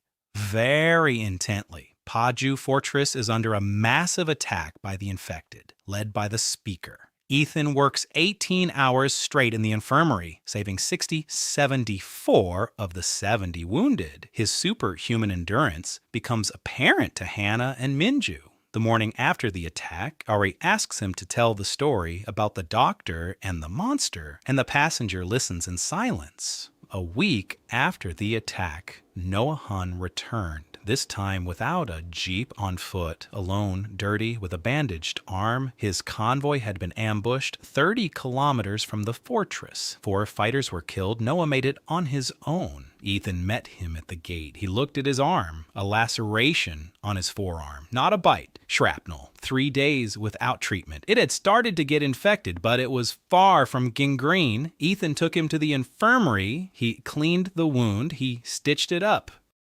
He bandaged it. Noah sat on the cot and watched silently as Ethan worked. Then he said, "You're a good doctor, so a medic." Noah didn't smile. "I need to talk to you." "Not now, when my arm heals." "No, now." Ethan finished bandaging the wound. He sat down across from him. Noah stared at him without looking away. "I conducted an investigation. 4 months. I spoke with 23 people. The guards at the gate, the scouts, the refugees you led out of Ujiangbu, the commandant, the nurses, the children." Ethan remained silent. "I have testimony from a guard who saw you stop a horse with sound. I have a statement from Sergeant Nam, whom you pulled out with one hand. He weighs 90 kilos. I have medical records from Dr. Jang, an atypical immunoglobulin profile. I have perimeter surveillance footage. You go out at night, alone. You return at dawn without a single scratch every single time." Ethan sat motionless, pulse 44.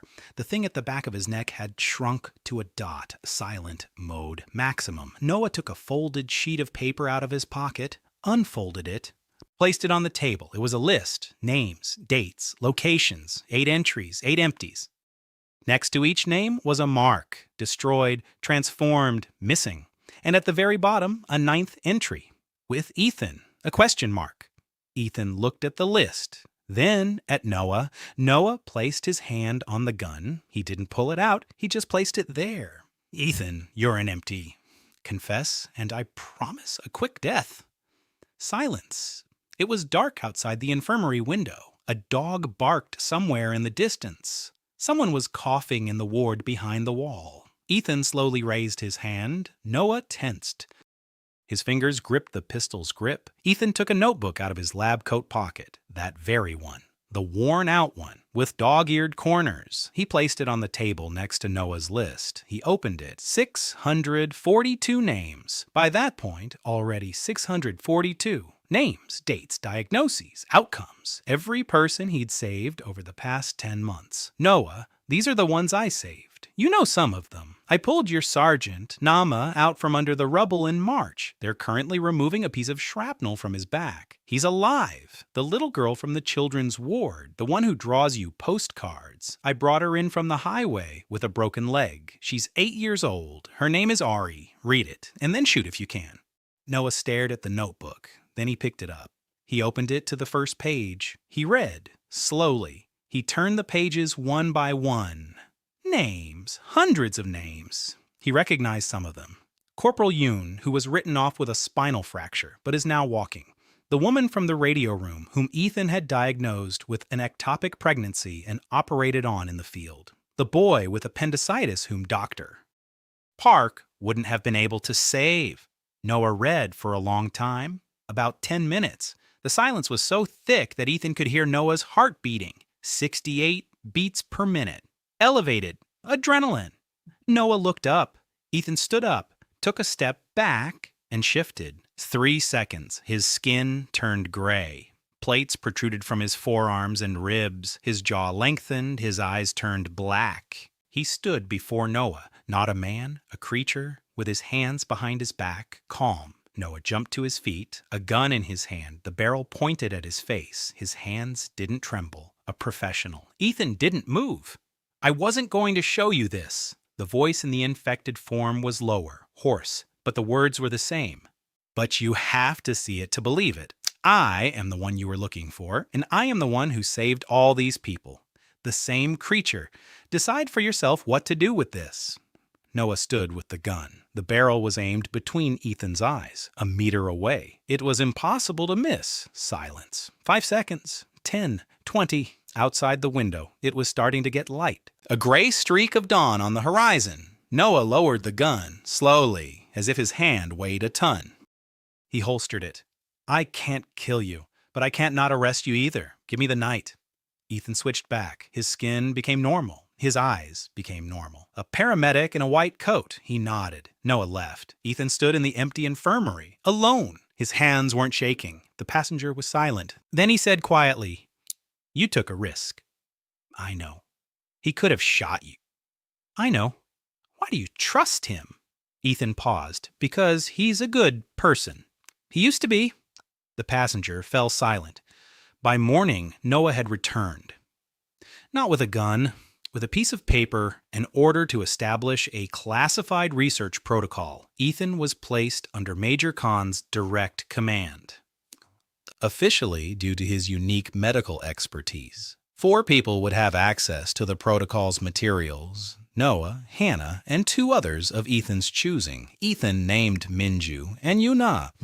Noah didn't ask why those 2 specifically. He just wrote down the names. That evening, Ethan gathered the 4 of them in Hannah's lab.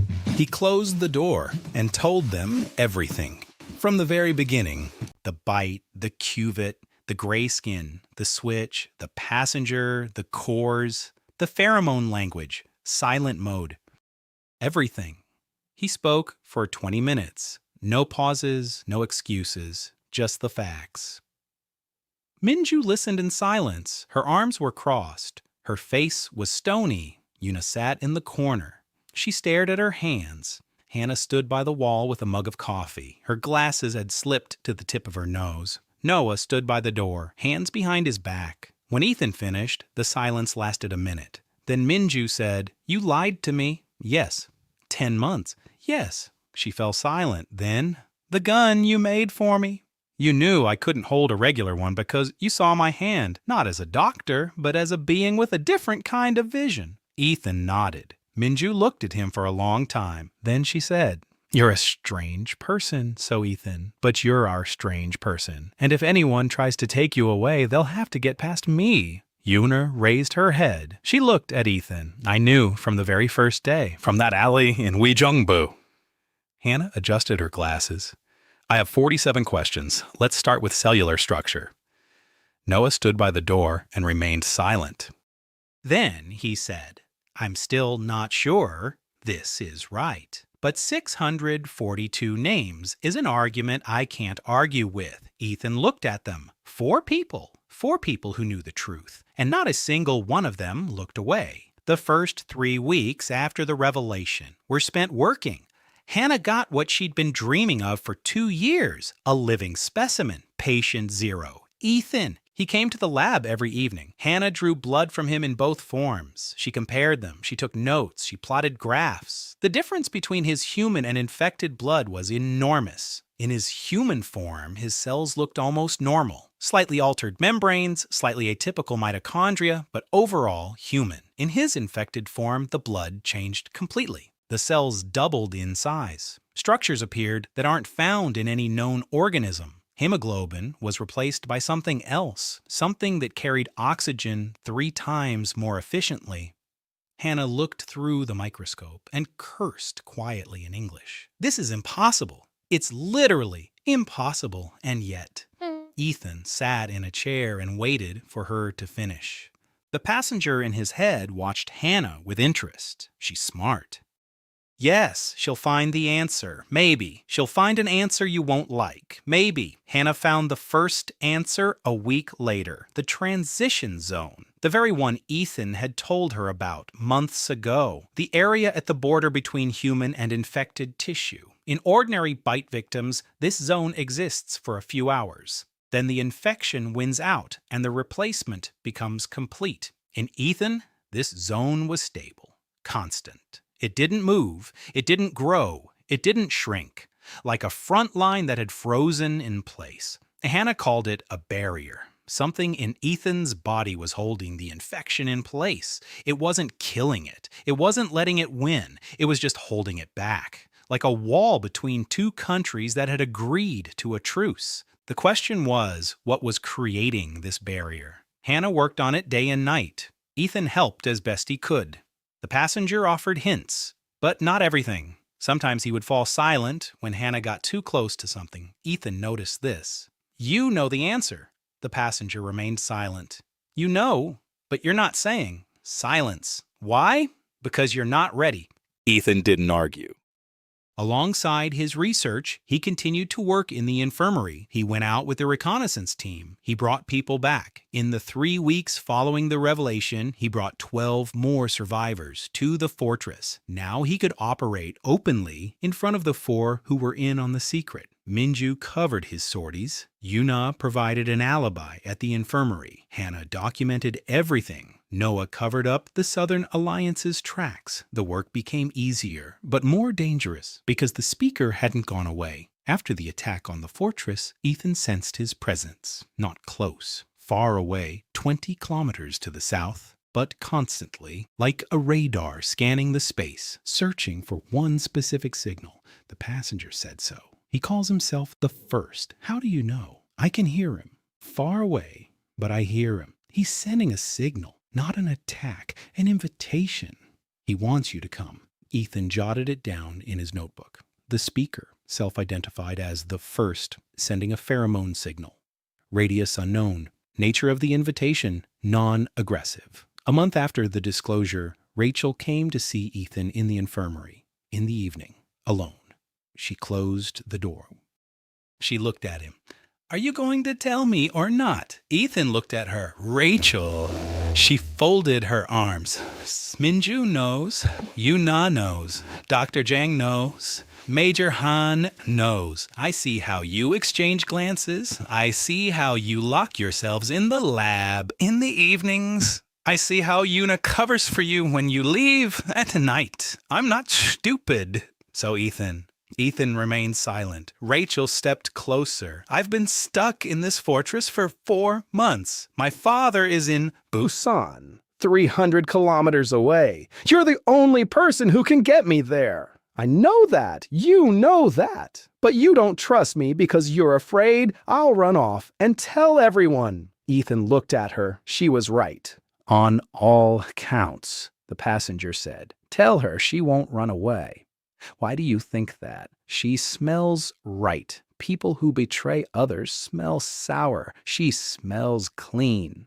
Ethan chuckled to himself. Diagnosis by smell. He told Rachel. briefly, without details, just the essentials, the bite, the duality, the switch, the passenger. She listened in silence, didn't interrupt. When he finished, she stood there for a minute, looking at him. Then she said, "Show me." Ethan switched. 3 seconds. Gray skin, bony plates. Black eyes. Rachel didn't flinch. She didn't scream. She just stood there and looked. Then she reached out and touched the plate on his forearm. Her fingers were warm, firm, like stone. Ethan switched back. Rachel pulled her hand away. She looked him in the eyes. "Okay, now I know why everyone believes you. Because you're an idiot who risks his life for strangers. That's either saintliness or clinical stupidity." She paused. "When are we going to Busan?" Ethan looked at her. "Soon." She nodded. And she left. She turned around at the door. "Ethan, thanks for telling me. And yeah, you're still the worst liar I've ever met." She left. Ethan stood in the infirmary. 5 people knew the truth, and all 5 were on his side. The passenger said, "You have a strange ability." "What kind?" "You make people better just by standing next to them." "That's not an ability. It's a professional quirk." The passenger laughed. Quietly, muffled, as always, Hannah begins a thorough examination of Ethan's body and discovers a stable barrier between human and infected tissue. The speaker known as the First sends Ethan an invitation via a pheromone signal. Rachel uncovers the truth and becomes the 5th person in the inner circle. She asks Ethan to take her to Busan to see her father. The expedition to Busan began in the 12th month. 6 people, Ethan, Rachel, Minju, Yuna, Soyeon, and Noah. The commandant didn't want to let them go. Minju convinced him. The route went through the eastern mountains, 320 kilometers, through the territory of the speakers, through the spawning grounds, through the dead cities. A 2-week journey. Ethan had been preparing for a month. He studied the map. He plotted a route along drainage systems and mountain trails. He stocked up on medicine. He trained. By this point, he had 4 active abilities from the absorbed cores: Steed's Leap, resistance to the mourner's acid, the ability to control a swarm of small parasites from a host, and the 4th, acquired a month ago from a large infected Guardian-class creature, Armored Skin. The plates on his chest and back became as tough as steel. Bullets couldn't penetrate them. Claws couldn't cut through them. 4 abilities. The maximum. His body couldn't take any more. The passenger explained. Each ability takes up space, like a file on a disk. 4 slots. Want a new one? Drop the old one. Ethan didn't drop any. These 4 were enough. They left at dawn. Ari stood by the gate. She watched. She didn't cry. She hadn't cried when he left either. She'd learned to wait. "Uncle Ethan, you'll come back. I'll come back. Promise." "I promise." She nodded. She went into the infirmary. Ethan watched her go. Then he turned and walked away. The first 3 days passed relatively calmly. Mountain trails, forests, ruined villages, small infected ones that Ethan drove away with pheromone commands. The group saw this and remained silent. Everyone knew. Everyone accepted it. On the 4th day, they entered the speaker's zone. Ethan sensed it in the pheromone background. It had changed. It had become more complex, deeper, as if simple words had been replaced by entire phrases. The infected here didn't move chaotically. They were patrolling in groups of 5, of 10, at intervals, along set routes, like an army on the march. The passenger spoke non-stop. A patrol on the left, clear for 200 meters. A nest on the right. Don't go there. Ahead. Stop. Stop. Ethan stopped the group. He raised his fist. 300 meters ahead stood the speaker, not the first one. Another one, smaller, younger, with 3 small infected ones around him. He was standing on the road, looking up at the sky. Ethan led the group around him, through the woods, along the stream bed, quietly, slowly. So-yeon kept her rifle at the ready. Minju walked beside Ethan. Yuna brought up the rear, Rachel in the middle. Noah brought up the rear. They went around him. They passed him onward. On the 6th day, they reached Daejeon, or rather, what was left of Daejeon. The city was red, all of it.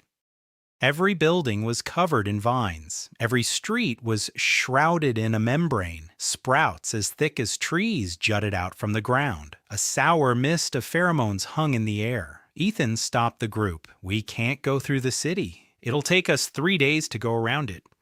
Minju looked at the map. A 3-day detour. We don't have that much food. Ethan looked at her. Going through the city means death. Let's go through the mountain pass. There's an old road here. They set off through the mountains. 2 days along narrow trails. Cold. Rain. Noah walked in silence. He observed, analyzing. He saw how Ethan navigated the infected territory, how he read pheromones, how he made decisions. He was beginning to understand the magnitude of who Ethan was. On the 8th day, the encounter Ethan had both been waiting for and feared took place. The first one found them. Morning. Fog. The group was walking along a mountain trail. Ethan caught the scent a kilometer away. Heavy, complex, intense. The scent of a creature at the top of the food chain. He stopped the group. Everyone back. Behind the rock. Now. Minju didn't ask. She ordered. The group retreated behind a rocky outcrop. Ethan remained on the trail. Alone. The voice in his head spoke quickly. He's coming, alone, without an entourage. He wants to talk, not to fight. The first emerged from the fog, tall, taller than Ethan remembered. The bony growths on his skull had grown larger, more intricate, like horns, like a crown. His gray skin was covered with a pattern of dark lines. His eyes were yellow, bright. They held such profound intelligence that Ethan felt a chill. The first stopped 5 meters away. He looked at Ethan and spoke. In perfect Korean, without an accent, without pauses, like a human. I've been looking for you. Ethan stood still, hands at his sides. Pulse 42. I know. You're the 9th, the last one. Ethan didn't move. What do you want? The first tilted his head to one side, a gesture that looked too human for a creature with a bone crown. You're heading in the wrong direction. Busan won't give you any answers. Ethan remained silent. The first took a step closer. You want to know what the red rain is? I can show you. There's a place in the mountains to the north, a station. That's where it all began. There are answers there that you're looking for. Ethan looked him in the eyes. Why would you help me? The first remained silent. Then, because I remember. I remember who I was. I remember a name. I remember a home. I remember my daughter's face, and I want this to end, one way or another. The passenger in Ethan's mind froze, completely, as if it had ceased to exist. Then silence. Deep silence. He's not lying. Ethan stood on a mountain trail. Before him stood the speaker, a creature that had once commanded armies of the infected. A creature that remembered it had once been human, and that was asking for help. Ethan said, first Busan, then the station. The first looked at him, then he nodded, turned around, walked off into the fog. Ethan stood motionless for another minute. Then he returned to the group. Minju was looking at him. Everyone was looking. He said, the road is clear. Let's keep going. A group of 6 sets out on an expedition to Busan. Along the way, they pass through the territory of the speakers. On the 8th day, The first finds Ethan and asks him to come to the research station in the mountains, where the Red Rain began. The first says he remembers his human life and wants it all to end.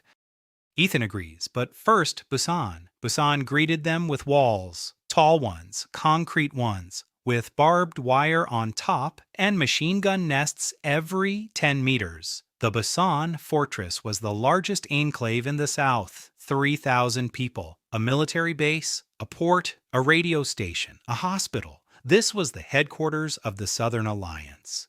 Here were resources Faju had never seen before. Clean water, electricity 24 hours a day, real medicine, real surgeons, real food. Rachel stood by the gate and looked at the walls. Her expression was strange, not joyful, not sad, empty, like that of a person who had been walking toward a goal for 2 years and didn't know what to do once they'd reached it. Ethan touched her shoulder. "Go." She looked at him, nodded, walked toward the gate, gave her name. Rachel So, the ambassador's daughter. Security checked, confirmed, opened the gate. A man in plain clothes came out to meet her. He took her by the hands. He spoke quickly. Rachel stood there and listened. Then she turned to Ethan. Her eyes were wet. "He's alive." "Dad's alive?" Ethan nodded. Rachel turned away and walked past the gate. Then she stopped. She turned back. "I'll be back, Ethan. I'll be back. Don't rush." She shook her head. "I'll be back." Half an hour later, she left. Ethan stood at the gates of Busan. Next to him were Menju, Yuna, Soyeon, and Noah.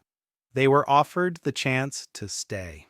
Noah made the decision. 2 days. We'll restock our supplies. I'll report to headquarters. Then we'll head back. Ethan didn't argue. He spent his 2 days in Busan at the hospital, a real hospital, equipment, sterile instruments, medications. He assisted the local surgeons. They looked at him in amazement. A medic from the small fortress who operates like a surgeon with 20 years of experience.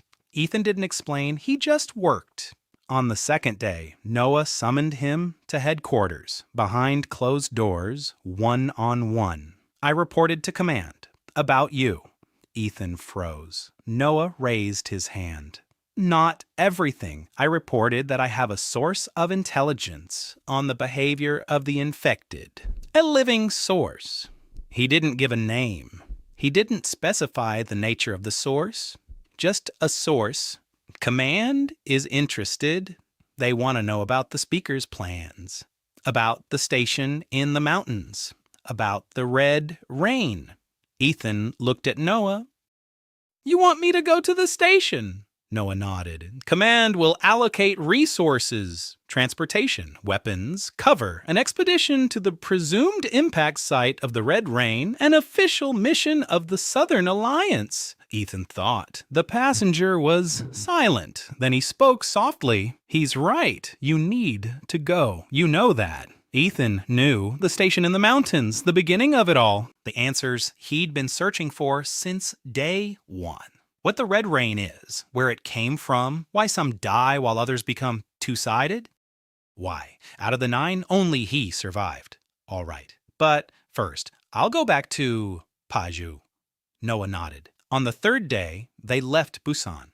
Rachel was standing at the gate. Next to her was a man in his 60s, gray-haired, straight-backed. Ambassador So. Rachel hugged her father, then she walked over to Ethan. She held out her hand. Ethan shook it. She squeezed his fingers tightly. She looked him in the eyes. "I promised I'd come back. I'll come back. When it's all over, find me." Ethan nodded. They headed north. The return trip took 10 days, faster than the journey there. Ethan knew the route. He knew the dangerous areas. He knew where the speaker's patrols were stationed. He bypassed them without stopping. On the 6th day of the return journey, the passenger said something that made Ethan stop in his tracks. "I remember my name."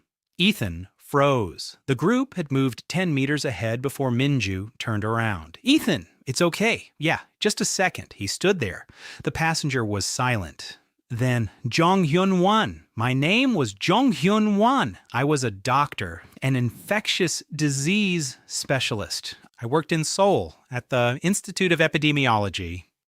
I was the first to document cases of infection after the red rain. I tried to treat them. I was bitten on the third day. I turned, became a runner, ran along the highways, killed, ate. Then I found you in a ditch, bit you, and at the moment of the bite, the passenger fell silent. Ethan waited. At the moment of the bite, I thought, if only I could save someone else. Ethan was standing on a mountain trail. The wind was blowing in his face, cold, clean.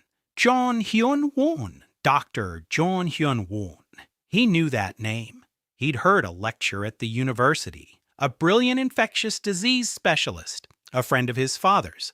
Tall, thin, with a muffled voice and a habit of speaking slowly, choosing his words carefully. That voice, that very same muffled voice he'd been hearing in his head for 10 months. Ethan closed his eyes. So you're not a monster. I'm a doctor, just like you, just broken. You're not broken. You're being repaired. A passenger. No, Dr. John laughed, quietly, muffled as always. The station was located in the mountains north of Daejeon, a former Ministry of Defense research center, 3 buildings, 2 destroyed, the third still standing. Overgrown with vines, but still standing. Ethan walked toward it alone. That's what he decided. It was the right thing to do. The group stayed at base camp 2 kilometers down the slope. Minju didn't want to let him go. Noah didn't want to let him go. Yuna stood silently and watched. So-yeon held her rifle and said nothing. Ethan said, "If I'm not back in 12 hours, head to Paju. Don't look for me." Minju clenched her 3-fingered hand into a fist. "So, Ethan, if you're not back in 12 hours, I'll come after you and kick your ass." Ethan smiled. All right. He started up the slope. Alone. Morning. Fog.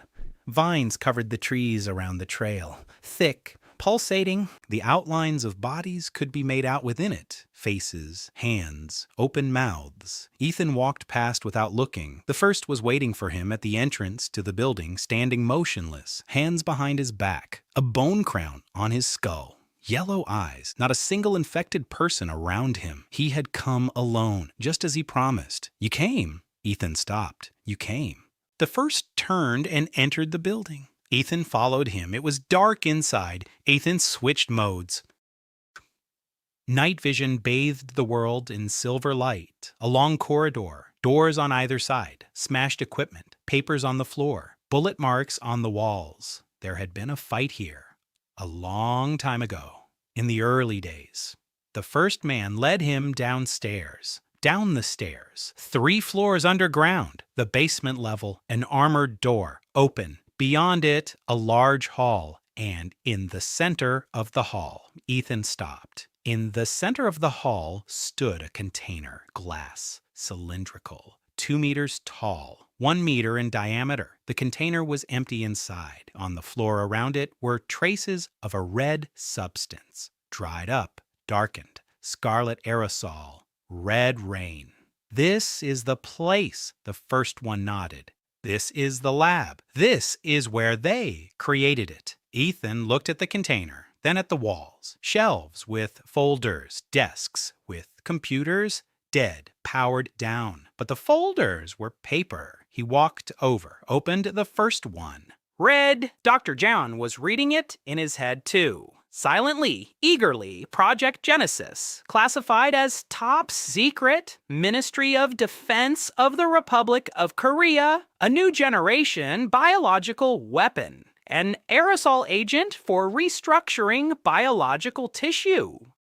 Purpose: the creation of controllable combat organisms from human material. Ethan read and felt something heavy building up in his chest. Not anger, not despair, something deeper. The red rain was man-made. Not alien, not natural, created by humans, in this laboratory, by these hands for war. The accident occurred in the 8th month of testing. A leak. The aerosol entered the ventilation system, then into the atmosphere. The wind carried it across the peninsula, then across the mainland, then across the planet. 72 hours, 63% of the population. Not an invasion, not a punishment, not a natural disaster. A mistake, a human error. Ethan stood in the middle of the lab holding a folder in his hands. Dr. Chung was silent for a long time. Then he said quietly, "I knew. We're inside." I remembered. I couldn't put it into words, but I knew. Ethan lowered the folder. He looked at the first. "You knew." The first nodded. "I found this place 4 months after the outbreak. When I started remembering the words, I came here. I read it. I understood why you called me." The first was silent. Then, "There's a formula in the documents." The deactivation agent.